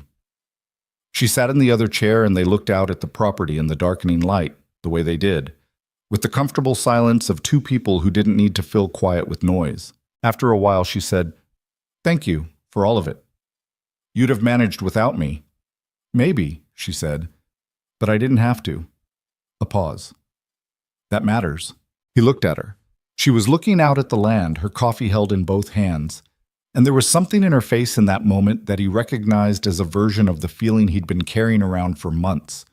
The feeling of someone who has been alone long enough that the presence of another person at the right distance starts to feel not like intrusion, but like relief. Eleanor, he said. She looked at him. He didn't look away this time. I'm not asking you for anything, he said carefully, but I want to say something, and I want you to hear it without it being a pressure. Can you do that? She considered him for a moment, then nodded. This ranch has been running better in the past year than it has in a decade, he said. That's not an accident. It's you. And whatever happens next, however things change or don't change between us, I want you to know that this is your home as long as you want it to be. Not because you cook the meals or keep the accounts, because you belong here. This place is yours in the way that matters. Eleanor was quiet for a long time. The night had settled fully around the ranch, the stars doing what Kansas stars did, appearing in improbable numbers as if the sky couldn't help itself. When she spoke, her voice was careful and rough at the edges in a way that she usually didn't let it be. I don't know how to want things without being afraid of them, she said. I'm working on it. I know, he said. I'm not going anywhere. She looked at him then, really looked, the way she rarely let herself, and something in her face opened slightly, the way a door opens when someone finally uses the right key after trying several wrong ones. She didn't say anything else. She didn't need to. They sat on the porch until the coffee was cold and the ranch was completely dark, and the night insects had taken over the noise. Two imperfect people at the edge of something real, sitting with the discomfort and the weight and the particular terrifying possibility of it. Neither of them ran from it. That was enough, for now. The proposal happened on a Sunday morning in October, which was not how Cole had planned it, largely because he hadn't planned it at all. He'd been thinking about it for weeks, turning the words over, arranging them, discarding arrangements, starting again. He was not a man who found spoken feeling easy. He could tell you precisely what was wrong with a fence line, could negotiate a cattle price without flinching, could deliver hard news to a hand who needed to hear it without softening it into uselessness. But the language of wanting something that mattered, of asking for something he had no right to assume would be given, that was different territory, and he'd been circling it the way you circle uncertain ground, testing before committing weight. What actually happened was this. Eleanor was in the kitchen garden in the early morning, the October air sharp enough to show her breath, cutting back the spent plants with the systematic efficiency she brought to the end of every growing season. Cole came out to do something entirely unrelated, to check on a fence repair near the east boundary, and he walked past the garden and saw her there, her coat pulled close, her hands sure and unhurried in the work, and something in him simply stopped negotiating. He opened the garden gate and walked in. She looked up. "You're supposed to be checking the east fence," she said. "I know." He stopped 2 feet from her. "Eleanor, I need to say something before I think about it anymore and talk myself out of the way I want to say it." She went still, set down her cutting tool slowly, looked at him with those steady eyes that never quite let him know what was happening behind them until she decided to. "I want you to stay," he said. "Not as the cook, not as the person who keeps the accounts and manages the provisioning and makes this ranch run better than it has any right to. I want you to stay because this place doesn't make the same sense without you in it, and I stopped pretending otherwise sometime around February and have been taking my time about admitting it." He paused. "I'm asking you to marry me, and I want to be clear that I understand if the answer is no, and that the answer being no doesn't change anything about your position here or your home here. I mean that." Eleanor looked at him for a long moment. A breeze moved through the garden, rattling the dry stalks of the spent bean plants, and a crow made a sound somewhere on the far side of the property, and the October morning was very quiet around them. "You rehearsed that," she said. "I did not," he said. "That was the unrehearsed version, and it was worse than I hoped."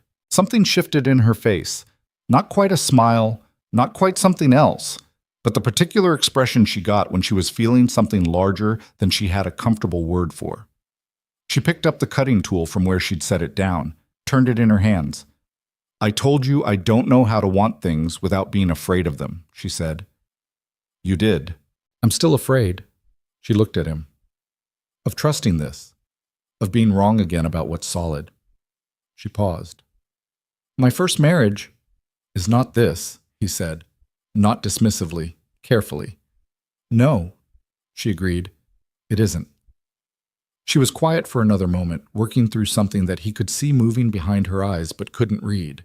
Then she said, "Yes." Just that. One word. Cole let out a breath that had apparently been waiting some time.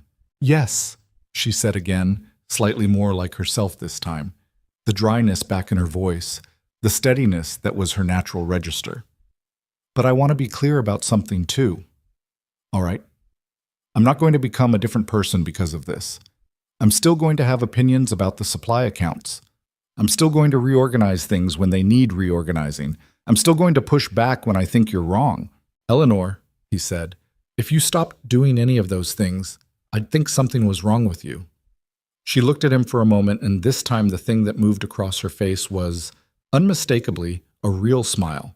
Not the pressed back, almost version she usually caught before it formed, but the actual thing, which Cole had seen perhaps 4 times in 14 months, and which never failed to reorder his understanding of her face entirely. "All right then," she said, and turned back to the garden. "Go check your fence." He stood there for a second, slightly amazed, and then went to check the fence. They were married in December, on a cold Saturday with a sky the color of pewter and the smell of snow coming. The ceremony was small. Jim Bauer as witness, a judge from the county seat who'd made the trip for a modest fee, and the 16 ranch hands who crowded into the main house's front room with the careful, slightly formal energy of men who knew this was important and were trying to behave accordingly. Billy Crane cried, which he denied afterward and continued denying for years. Eleanor wore a dress she'd made herself from dark green wool she'd ordered in November. Nothing elaborate, but well made with the same quality of attention she gave to everything she put her hand to. She did not carry flowers, it being December, but Jim had found somewhere a sprig of dried lavender that he tucked into the doorframe, which nobody acknowledged, but everybody noticed. Cole made his vows in the flat, direct way he said most things, which managed to be more moving than oratory because it was so clearly exactly what he meant. Eleanor made hers in a quieter voice than her usual one, and her hands were not steady, which was the only visible sign of how much this cost her. The act of trusting outright, of letting herself want something without the safety net of being able to call it something less. After the judge finished, the hands erupted in the particular noise of a group of men who have been containing their feelings for a 20-minute ceremony and are very relieved to stop. Someone produced a bottle of whiskey that had clearly been set aside for the occasion. The kitchen table was loaded with food that Eleanor had spent the previous 2 days preparing, which Cole had tried to tell her wasn't necessary, and which she'd ignored him about entirely. Jim Bowers shook Cole's hand and then, in a departure from his usual economy of gesture, put his other hand on Cole's shoulder and said, "Your father would have liked her." Cole had to look at the ceiling for a moment. "I know," he said. The winter that followed was different from the one before it, and both of them felt the difference without particularly discussing it. They were still the same people. Eleanor was still methodical and direct, and occasionally infuriating in her certainty about the right way to organize things. And Cole was still quietly stubborn and prone to trying to solve problems alone until circumstances made him ask for help. The marriage did not smooth these things away. It didn't try to. What it did was change the texture of the house. The main house had been Cole's for 20 years, and in that time it had been a functional space, clean enough, organized enough, serving its purpose. Eleanor moved through it, and it became something else without any dramatic transformation. Just the accumulation of the same small correct decisions she applied to everything. A curtain that addressed the draft. A different arrangement of the kitchen that made the morning flow better. A room she designated as an office for their shared accounts. Not Cole's office or her kitchen table, but a middle space, which was its own kind of statement. They argued. This needs to be said plainly because it happened, and because the arguments were sometimes serious, and because anyone who tells you a partnership between two strong-willed people is seamless is selling something that doesn't exist. The first real one was in February, over the question of expanding the cattle operation east, which Cole wanted to pursue and Eleanor thought was premature. He had the instincts and the experience, the understanding of the land and the market that came from a lifetime in the business. She had the numbers, which told a more cautious story than he wanted to hear. "The accounts won't support it," she said, at the kitchen table, the ledger open between them. "Not this year. We'd need to carry debt through the first season and possibly the second, and if cattle prices drop the way they did in '76, prices won't drop that way again," Cole said, which was the argument of a man who wanted to be right more than he was certain of being right. "You don't know that. I know this land. Knowing the land and knowing the market are two different things." She pressed her finger to a column of figures. "This is what we have. This is what the expansion costs. This is the margin we'd be operating on. Tell me where I'm wrong." He looked at the figures. The figures were correct, which was the problem. He sat back and crossed his arms, which was what he did when he was losing an argument and hadn't quite arrived at accepting it. "It's the right move strategically," he said, more quietly. "I know it is. I'm saying the timing is wrong." She softened slightly, just slightly. "Wait 1 year. Let the current operation build the reserves. Then we do it without the debt exposure." A silence. Outside, the February wind was doing what February wind did. A horse shifted in the nearby stable. 1 year, he said finally. 1 year, she confirmed. He unfolded his arms. She closed the ledger. They went back to their respective work, and the argument was over. And neither of them felt the need to discuss it further because the conclusion had been reached through the actual facts of the situation and not through one person overpowering the other, which was, they were both learning, the only way to resolve things between two people of equally strong will. They did not always handle it this cleanly. Sometimes voices rose. Sometimes one of them left a room before the conversation was finished, which was not the best approach, but was human. Once, in April, Cole said something about Eleanor's methods being better suited to a boarding house than a cattle ranch, which was the most effective insult he could have landed because it went directly at her competence. And she didn't respond at all for a full day, which was worse than any return insult. He apologized properly. Not the pro forma kind, but the actual kind, specific about what he'd said and why it was wrong. She accepted it and moved on, which was her way. She didn't carry resentments into the next day. But neither of them forgot the shape of what could be said, and they were both more careful after. Spring brought the expansion of the garden that Eleanor had discussed the previous year. The south plot, with its different soil composition, tested properly through autumn and winter and now prepared for planting. Billy Crane had become, somehow, Eleanor's primary collaborator in the growing operation, a role he'd arrived at sideways and now occupied with a seriousness that none of the other hands teased him about, partly because the results were visible in every meal, and partly because Billy had grown, in the past year, from a homesick 19-year-old into a steady and purposeful young man who was no longer easy to tease about much. The ranch's reputation in the county had shifted substantially by the second spring of Eleanor's management. What had been curiosity was now something closer to respect, which was earned through the most boring possible mechanism: consistency. Quarter after quarter of reliable business dealings, a workforce that didn't cycle through the way struggling operations did, quality that was visible and verifiable. The neighboring ranchers who'd questioned Cole's judgment in the early months had run out of material for doubt. Hardin Webb, whose wife had been ill through the previous winter but had recovered by spring, came by in April and spent a full day at the ranch, ostensibly to discuss a shared road maintenance arrangement, but clearly also to understand in more detail how Blackstone was doing what it was doing. He sat with Cole in the morning and Eleanor in the afternoon, and when he left he was quiet in the way of a man who has recalibrated something significant. 2 weeks later he sent a note asking if Eleanor would be willing to speak with his own household manager about provisioning systems. "He's asking me to consult," she said to Cole, holding the note with an expression that was somewhere between amused and something harder to name. "Are you surprised?" She considered it. "A year ago I would have been." She set the note down. "I'll go. It won't hurt to have Webb's good opinion." "We already have it," Cole said, "but yes, go." She went and spent an afternoon at the Webb Ranch, and came back with the particular energy of someone who has done something that fits them well. She didn't talk much about it, but Cole could see it in her.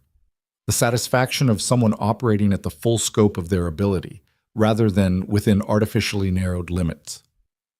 A month later, 2 other operations sent similar notes.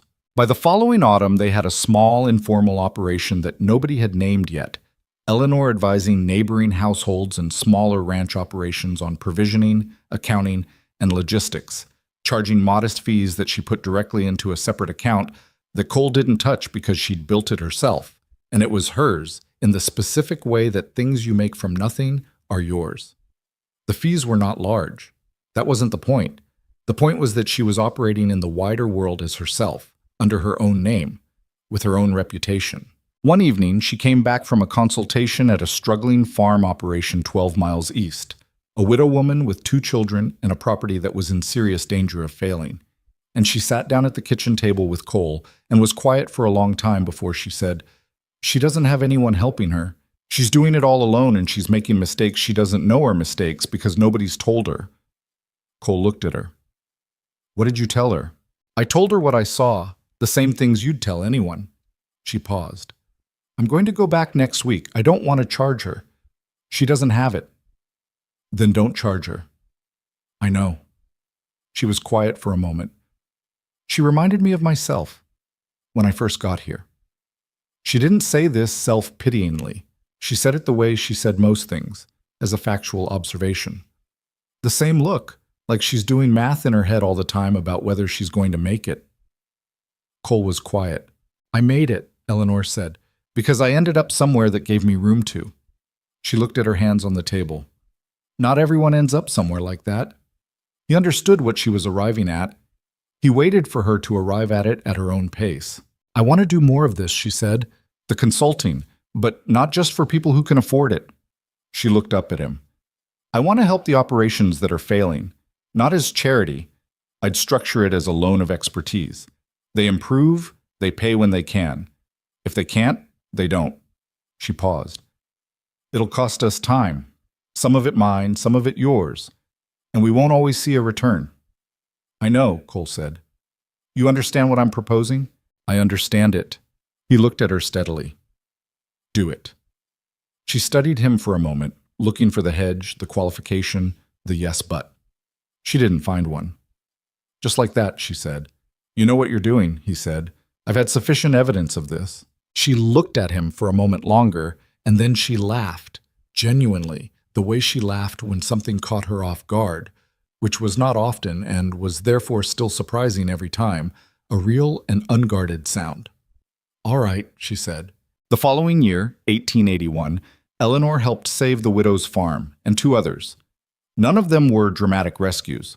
They were the same kind of work she'd done at Blackstone, the same patient accumulation of small, correct decisions, the same reorganization of waste and inefficiency, the same patient education of people who were smart enough but had never been given the tools. By the end of the year, all 3 operations were solvent. Not thriving, solvent, which was, given where they'd been, the relevant miracle. Word of this moved through the county the way word of everything moved, imprecisely, with embellishment, but with a core of truth that was verifiable by anyone willing to look. People started to have opinions about Eleanor Mercer, many of them favorable, and the ones who weren't favorable were mostly people who'd preferred the story where she was a desperate widow who'd gotten lucky rather than a capable woman who'd gotten a fair chance. The distinction mattered to her. Cole watched her navigate the county's social landscape with the same careful pragmatism she brought to everything, cultivating the relationships that could be useful, maintaining honest neutrality toward the difficult ones, never pretending a warmth she didn't feel, but never burning a bridge she might need. She was not naturally a social person. She was too direct for it, too unwilling to perform the particular softness that social navigation sometimes required. But she was intelligent about people, had always been, and intelligence compensated for what inclination didn't provide. Jim Bauer, watching all of this, said to Cole one autumn evening, "She's changed what this place is." "She has," Cole agreed. "I mean, beyond the ranch," Jim said. "I mean in the county, what people think Blackstone is." He looked at Cole. "What people think is possible out here." Cole didn't say anything. He'd been thinking the same thing and hadn't found the words for it yet.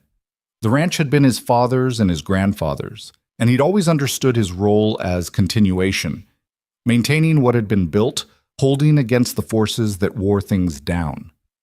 Eleanor had introduced a different orientation. Not just maintenance, but growth. Not just survival, but expansion, outward, into the community, into the lives of people who had nothing to do with Blackstone's cattle or its kitchen garden. He hadn't known he wanted that until he saw her doing it. He recognized it the way you recognize a version of yourself you hadn't thought to imagine. The first child came in the spring of 1882. A boy, born early in April when the land was just beginning to think about recovering from winter. They named him Samuel, which had been Cole's father's name, and the naming of him was a conversation that took about 10 minutes and resulted in no argument, which was remarkable given the parties involved. Samuel arrived into a household that was not ideally prepared for him in practical terms.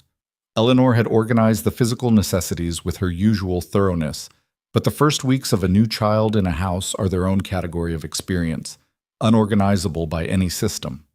Cole, who had dealt with difficult cattle and harsh winters and failing operations, was unprepared for the particular helplessness of being unable to fix something, which a crying infant in the middle of the night was not a problem that yielded to being fixed. He told her this at 2 a.m, sitting on the edge of the bed with Samuel screaming in the next room, and Eleanor having finally fallen asleep for the first time in what felt like days. "I don't know what to do," he said. Not as a complaint, as a genuine, specific confession of inadequacy.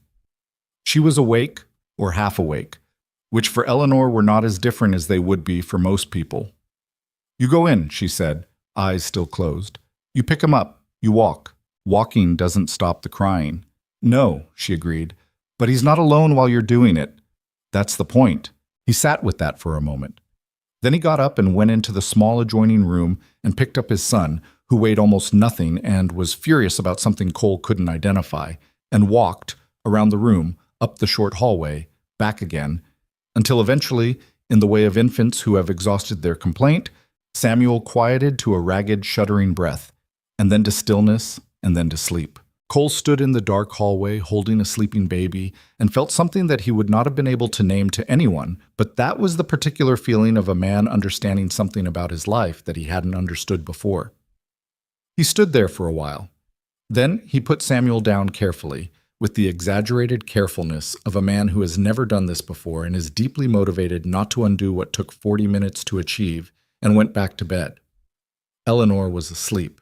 He lay beside her in the dark, the ranch quiet around them, the spring night settling against the windows, and he thought about the year he'd stood on the porch and watched a rope-tied trunk on the back of a rented wagon, and about how little he had understood then about what was coming, and how he would not have imagined, in any version of any future he could have constructed that morning, the specific shape of the life he was now living. It was not an easy life. He wanted to be clear about that, even in his own head. The ranch still had hard years. There were seasons when the cattle market dropped and the accounts got tight, and he and Eleanor sat at the table in the evening with the ledger and the unspoken arithmetic of what could be cut. There were droughts that killed portions of the garden and threatened the grazing and required decisions made under pressure that couldn't all be right. There were arguments and silences and moments where the weight of holding everything together was more than one person or two people could gracefully carry. But it was also, and he held this thought on the late April night while his wife slept and his son slept and the Kansas spring moved outside the window. Full. Fuller than anything he'd known how to want for himself. A life with the texture of something genuinely inhabited by people who were really there and really mattered to each other and were building something that would outlast them. He fell asleep. Outside in the dark of the ranch, the spring worked quietly at the frozen ground, and the garden that Eleanor had planted 3 years ago was preparing for its 4th season, and the accounts in the third-drawer office were clean, and the fields were ready, and Blackstone Ranch was, by any honest measure, by any accounting that mattered, alive. 3 years after Samuel, a girl. They named her Margaret, which was Cole's suggestion, which Eleanor accepted without argument, which told him something about how far she'd come, the willingness to let something of his past exist inside their shared present without feeling threatened by it. Margaret was, from approximately her first year of life, entirely her mother's daughter. She observed before she spoke. She was precise about what she wanted and patient in getting it. She had Eleanor's eyes, that particular quality of attention that made you feel, when she looked at you, that she was seeing the actual thing rather than the surface of it. She also had Cole's stubbornness, which Eleanor noted with a dry humor that suggested she found this at least partially his fault. The children grew. The ranch grew with them. The expansion Cole had wanted to pursue in their first winter together, deferred a year by Eleanor's insistence, completed on Eleanor's timeline with the reserve she'd spent that year building, had tripled Blackstone's cattle capacity and secured the operation's long-term viability in ways that Cole acknowledged quietly had required exactly the patience Eleanor had insisted on. He told her so one evening. "You were right about the timing," he said. She looked at him. "I know. I'm saying it explicitly.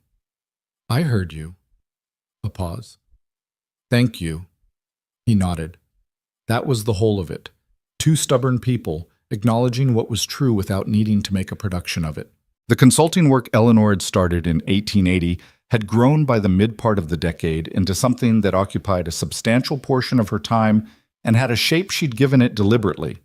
Not a charity, not a business, but something between. She'd helped 9 operations by 1885. 6 were solvent.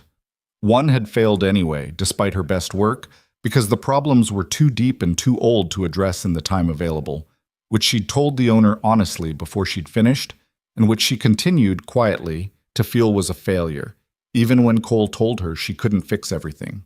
"I know," she said, on the evening after she'd told the failing operations owner that she had no more she could offer.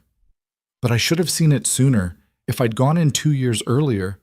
2 years earlier, they hadn't asked, Cole said. "I know that too." She was quiet. "It doesn't make it easier." He didn't try to argue her out of it. He'd learned that she processed failure the way she processed everything. Thoroughly. Not performing it, but actually working through it, taking what was useful and setting down the rest.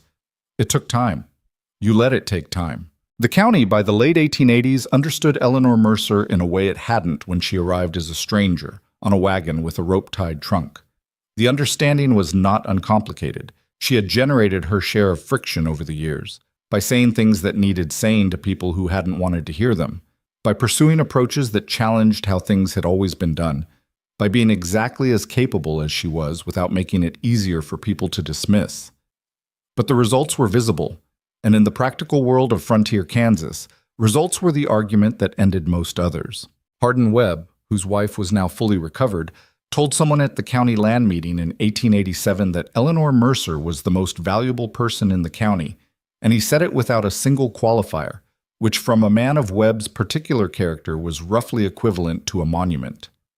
Jim Bauer, who had been with the ranch since Cole's father, and who was 65 now and moving more carefully through the mornings, heard this secondhand and came to Cole with it.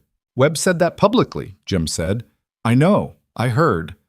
Jim nodded, looked out at the property and the larger, more settled, more purposeful version of the ranch he'd helped build over 30 years. "It's a different place than it was," he said. "It is." "Good different," Jim said. Cole looked at the ranch, the fields, the barns, the kitchen garden that had doubled in size twice since Eleanor planted it that first spring, the main house where he could see through the window the lamp burning in the office where Eleanor was doing the quarterly accounts with Samuel, who was 7 and apparently interested in numbers in the way his mother was, which Eleanor had discovered and was quietly, methodically cultivating. "Yes," Cole said. "Good different." The evening settled around them, quiet and ordinary, and full of the evidence of lives genuinely lived, and the Kansas sky did what it always did, went wide and extravagant above the flat land, refusing to be modest about itself. And Blackstone Ranch held its ground beneath it, carrying in its soil and its timber and its quietly tended accounts the accumulated weight of everything two imperfect, determined people had built from nothing but a desperate gamble and the slow, careful growth of trust. It was not a perfect place. It had never been a perfect place. But it was real, and it was theirs. And in the end, that was the thing that lasted. The letter arrived on a Tuesday in March of 1891, which was 13 years after Eleanor had driven a rented wagon up a dusty Kansas road and asked a stranger for work. Samuel brought it in from town, 16 now, and riding with the easy confidence of a boy who had grown up on working land and knew what his body was capable of. He handed it to Eleanor without comment, because he'd learned from his mother that information was best delivered plainly and left to find its own weight. She looked at the return address, felt something tighten in her chest that she hadn't felt in years, that old animal alertness, the body remembering things the mind had mostly set down. The letter was from a lawyer in Wichita. The name on the letterhead was not a name she recognized, but the client he represented was a name she knew. Wade Crawford. She read the letter twice at the kitchen table, slowly, before she called for Cole. He came in from the equipment barn with grease on his hands and read it standing at the table, and she watched his face go through the same sequence hers had: recognition, then the particular stillness that in Cole meant something had his full, undivided attention. Crawford had not disappeared into the nothing she'd hoped for when his horse left the Blackstone livery in August of 1879. He'd gone east, apparently, done well for a time in a land speculation operation in Missouri that had turned profitable during the railroad expansion years, then turned catastrophic when the expansion stopped. He'd lost most of what he'd made. He was back in Kansas now, the lawyer's letter explained, and he was making a renewed claim against Eleanor Mercer, née Hayes, this time on different legal grounds, something about a promissory note he claimed her late husband had signed, the terms of which he argued created an obligation that survived into her remarriage and attached to the assets of the Mercer household. It was a more sophisticated argument than the one he'd brought in 1879. She gave him that. "He's found a lawyer willing to make the case," Cole said, setting the letter down. "Yes." Eleanor's voice was even. "It's still wrong. The promissory note, if it exists, and I'm not certain it does, was contracted after my husband's estate was settled. That's a closed matter." "If it exists," Cole said, "I want to see it before I accept it's real." She looked at him. Crawford's been known to produce documents that are, let's say, of uncertain origin. Cole picked the letter up again, read it a third time, set it down. I'll write to Daniel Marsh today. Marsh was the lawyer he'd retained 4 years ago when the land boundary dispute with Aldous Park had finally become too complicated to handle without professional help. A thorough, humorless man from Topeka who was not impressive in a room, but was devastating on paper, which was the kind of lawyer that actually mattered. Tell him I want to see the original note, Eleanor said. Not a copy. The original. He'll know to ask. She nodded. She was quiet for a moment, looking at the letter on the table, at Crawford's name on the page, at the specific practiced language of a man who had spent 12 years thinking about how to come back more effectively. There was something almost impressive about the persistence of it, in the way that a weed coming through concrete was almost impressive. It didn't make you want to let it grow. He's not going to get anything, she said. Not as a wish. As a statement of fact, the way she stated facts, she'd verified. No, Cole agreed. He's not. What followed over the next 3 months was not dramatic in the way that confrontations in the yard are dramatic. It was the quieter, more grinding work of legal correspondence. Letters to Marsh, letters from Marsh, requests for documentation, counterclaims, the slow machinery of formal dispute grinding forward at the pace it always ground. Eleanor was involved in every step of it, reading every document, asking questions that made Marsh blink occasionally at the specificity of her legal instincts for someone without formal training. You've done this before, Marsh said, on one of his visits to the ranch to review the case materials. I've had occasion to understand legal documents, Eleanor said, out of necessity. The promissory note Crawford produced was real. She'd been wrong about that, or at least wrong about the probability. It existed in her late husband's hand, signed and dated, but the date was the problem. It was signed 4 months before the estate was formally settled, which placed it inside the settlement window, which meant it should have been, and according to Eleanor's careful reconstruction of the estate records, had been included in the inventory of debts discharged at settlement. She found the evidence of this in a box of papers she'd kept from the weeks after her husband's death.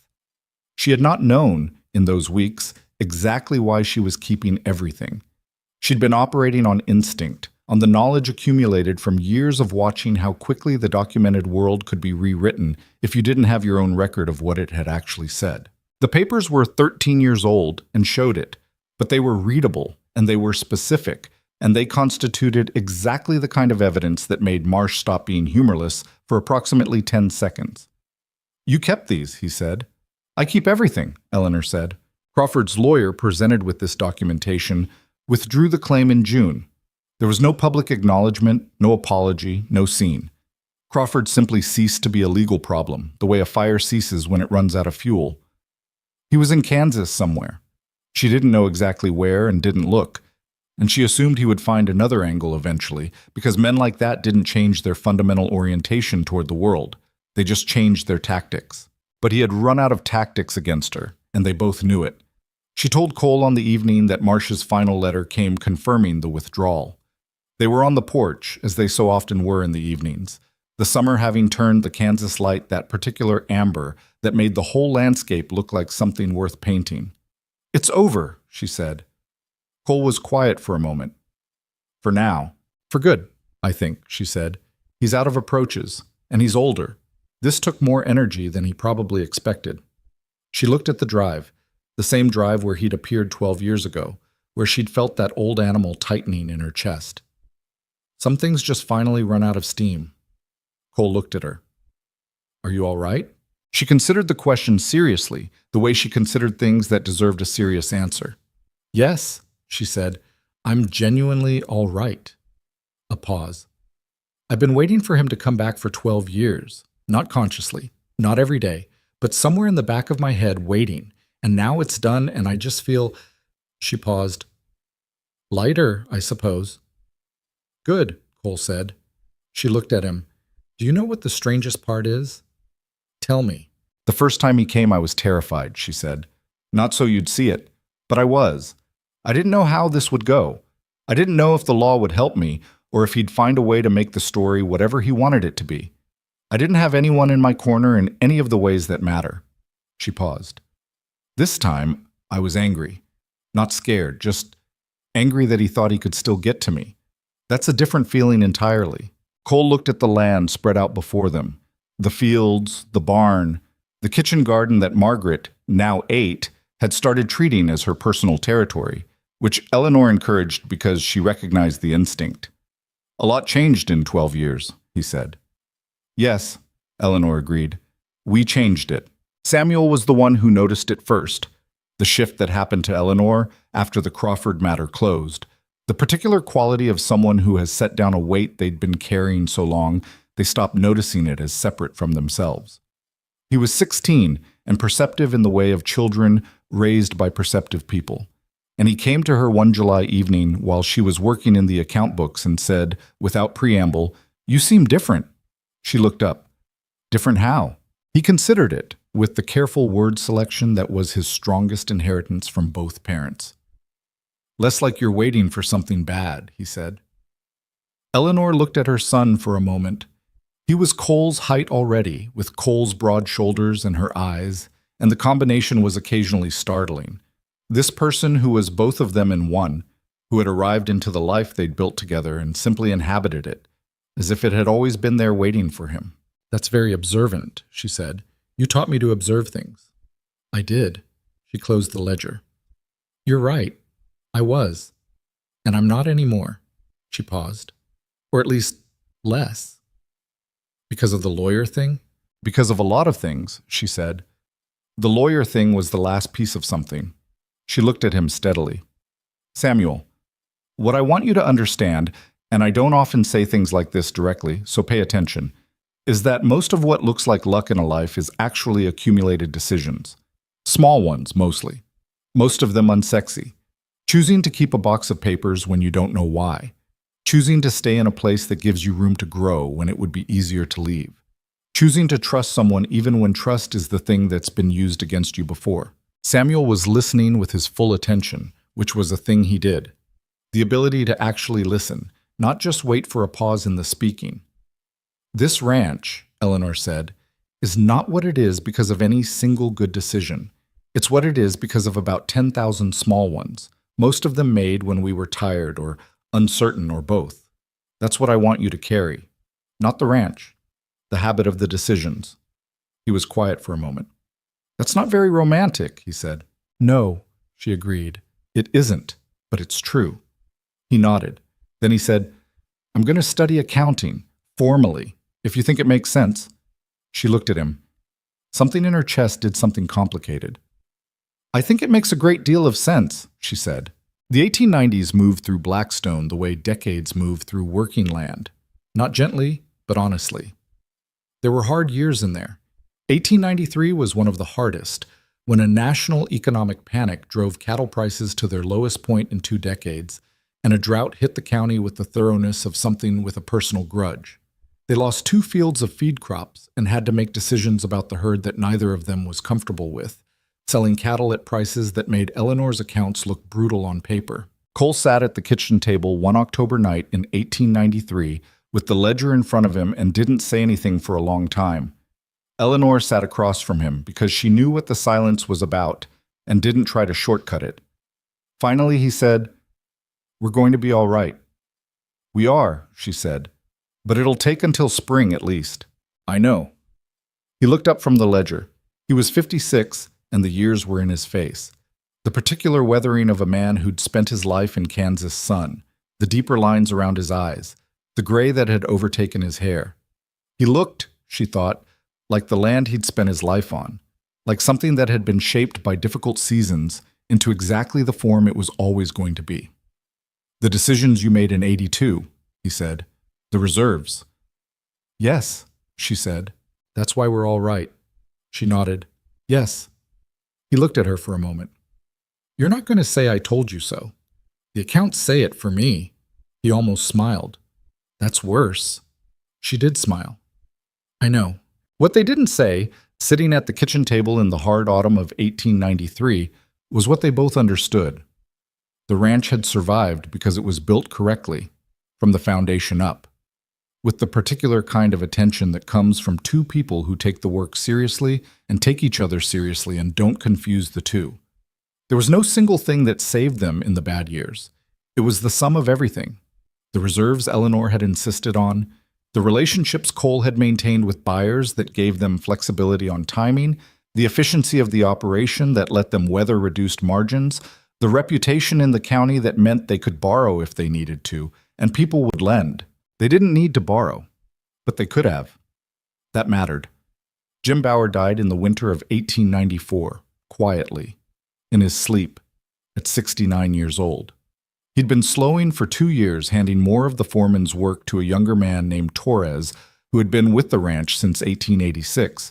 But he'd stayed on, not because anyone asked him to, but because Blackstone was the only place he'd ever considered staying, and he saw no reason to change that at the end. Cole found him in the morning.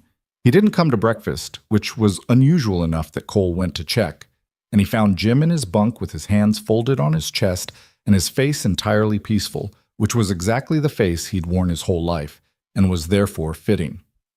Cole sat with him for a while before he told anyone.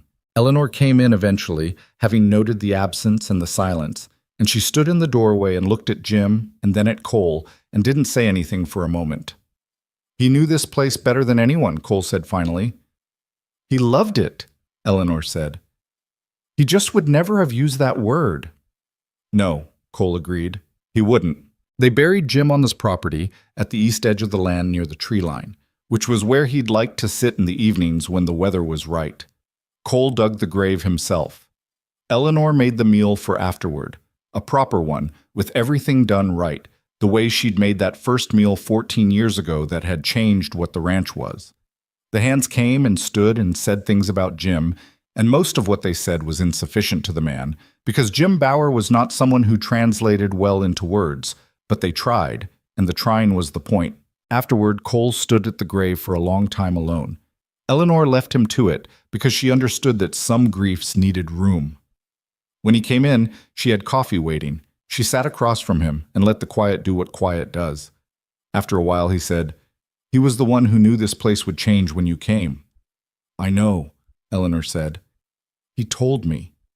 Eventually." Cole looked at her. "He told you?" "In 1880, we had a conversation in the kitchen." She wrapped both hands around her mug. "He said he'd seen the ranch at its best and its low, and he thought I'd come at the right time. He said it like a weather report." She paused. "I think it was the longest personal conversation he ever had with me." Cole smiled, the real one, the one that changed his whole face. "That sounds exactly right." The children grew.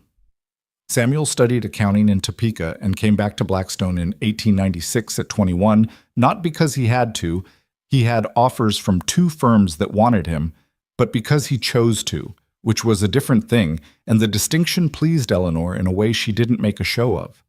He took over the formal financial management of the ranch with a precision that occasionally made Eleanor feel she could finally set something down that she'd been holding for 20 years.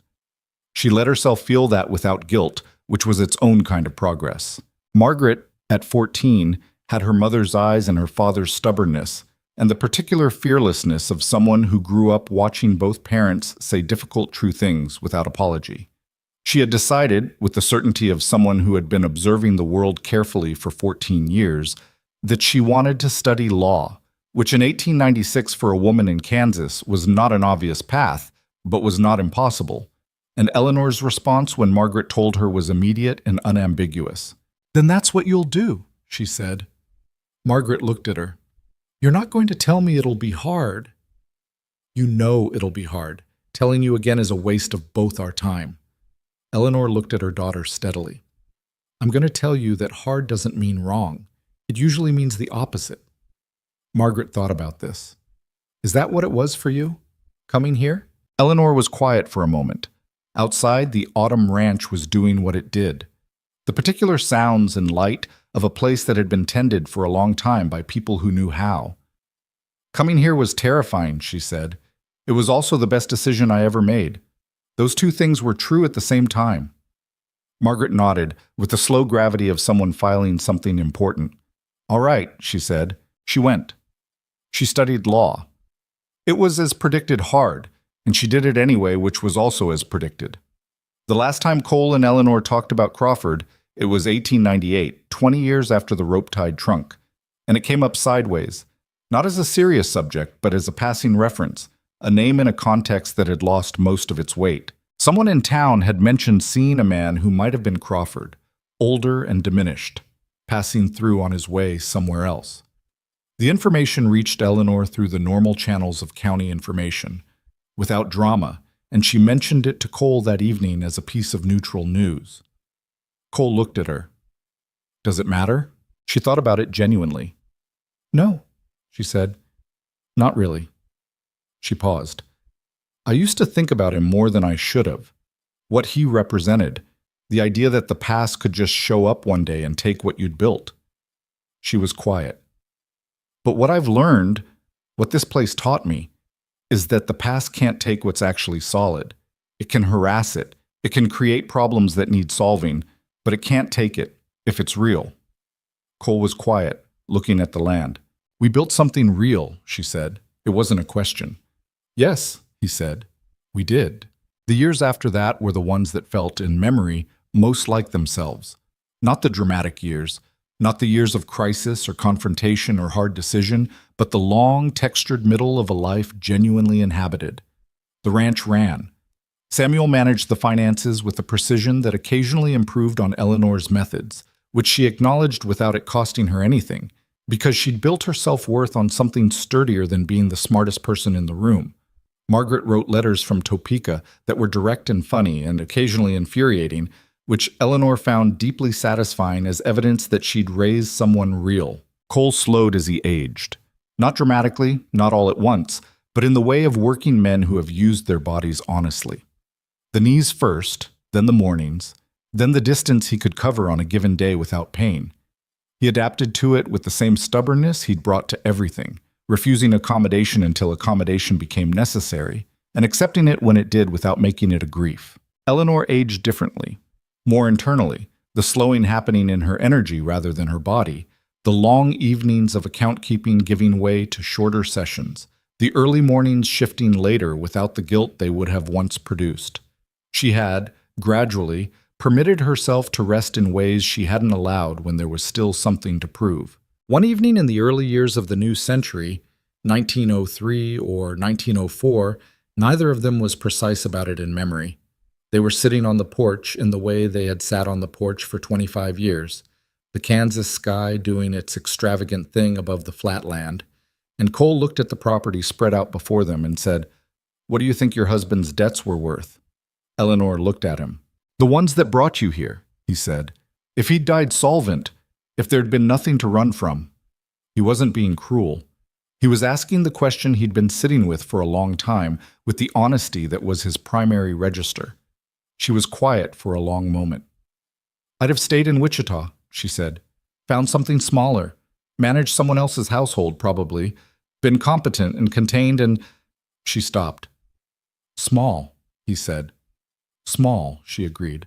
She looked at the ranch, at the fields that had been expanded 3 times, at the barn that was twice the size it had been in 1878, at the kitchen garden that had become over the years a serious and productive operation that supplied not just the ranch, but 3 neighboring households, at the drive where a rented wagon had once stood.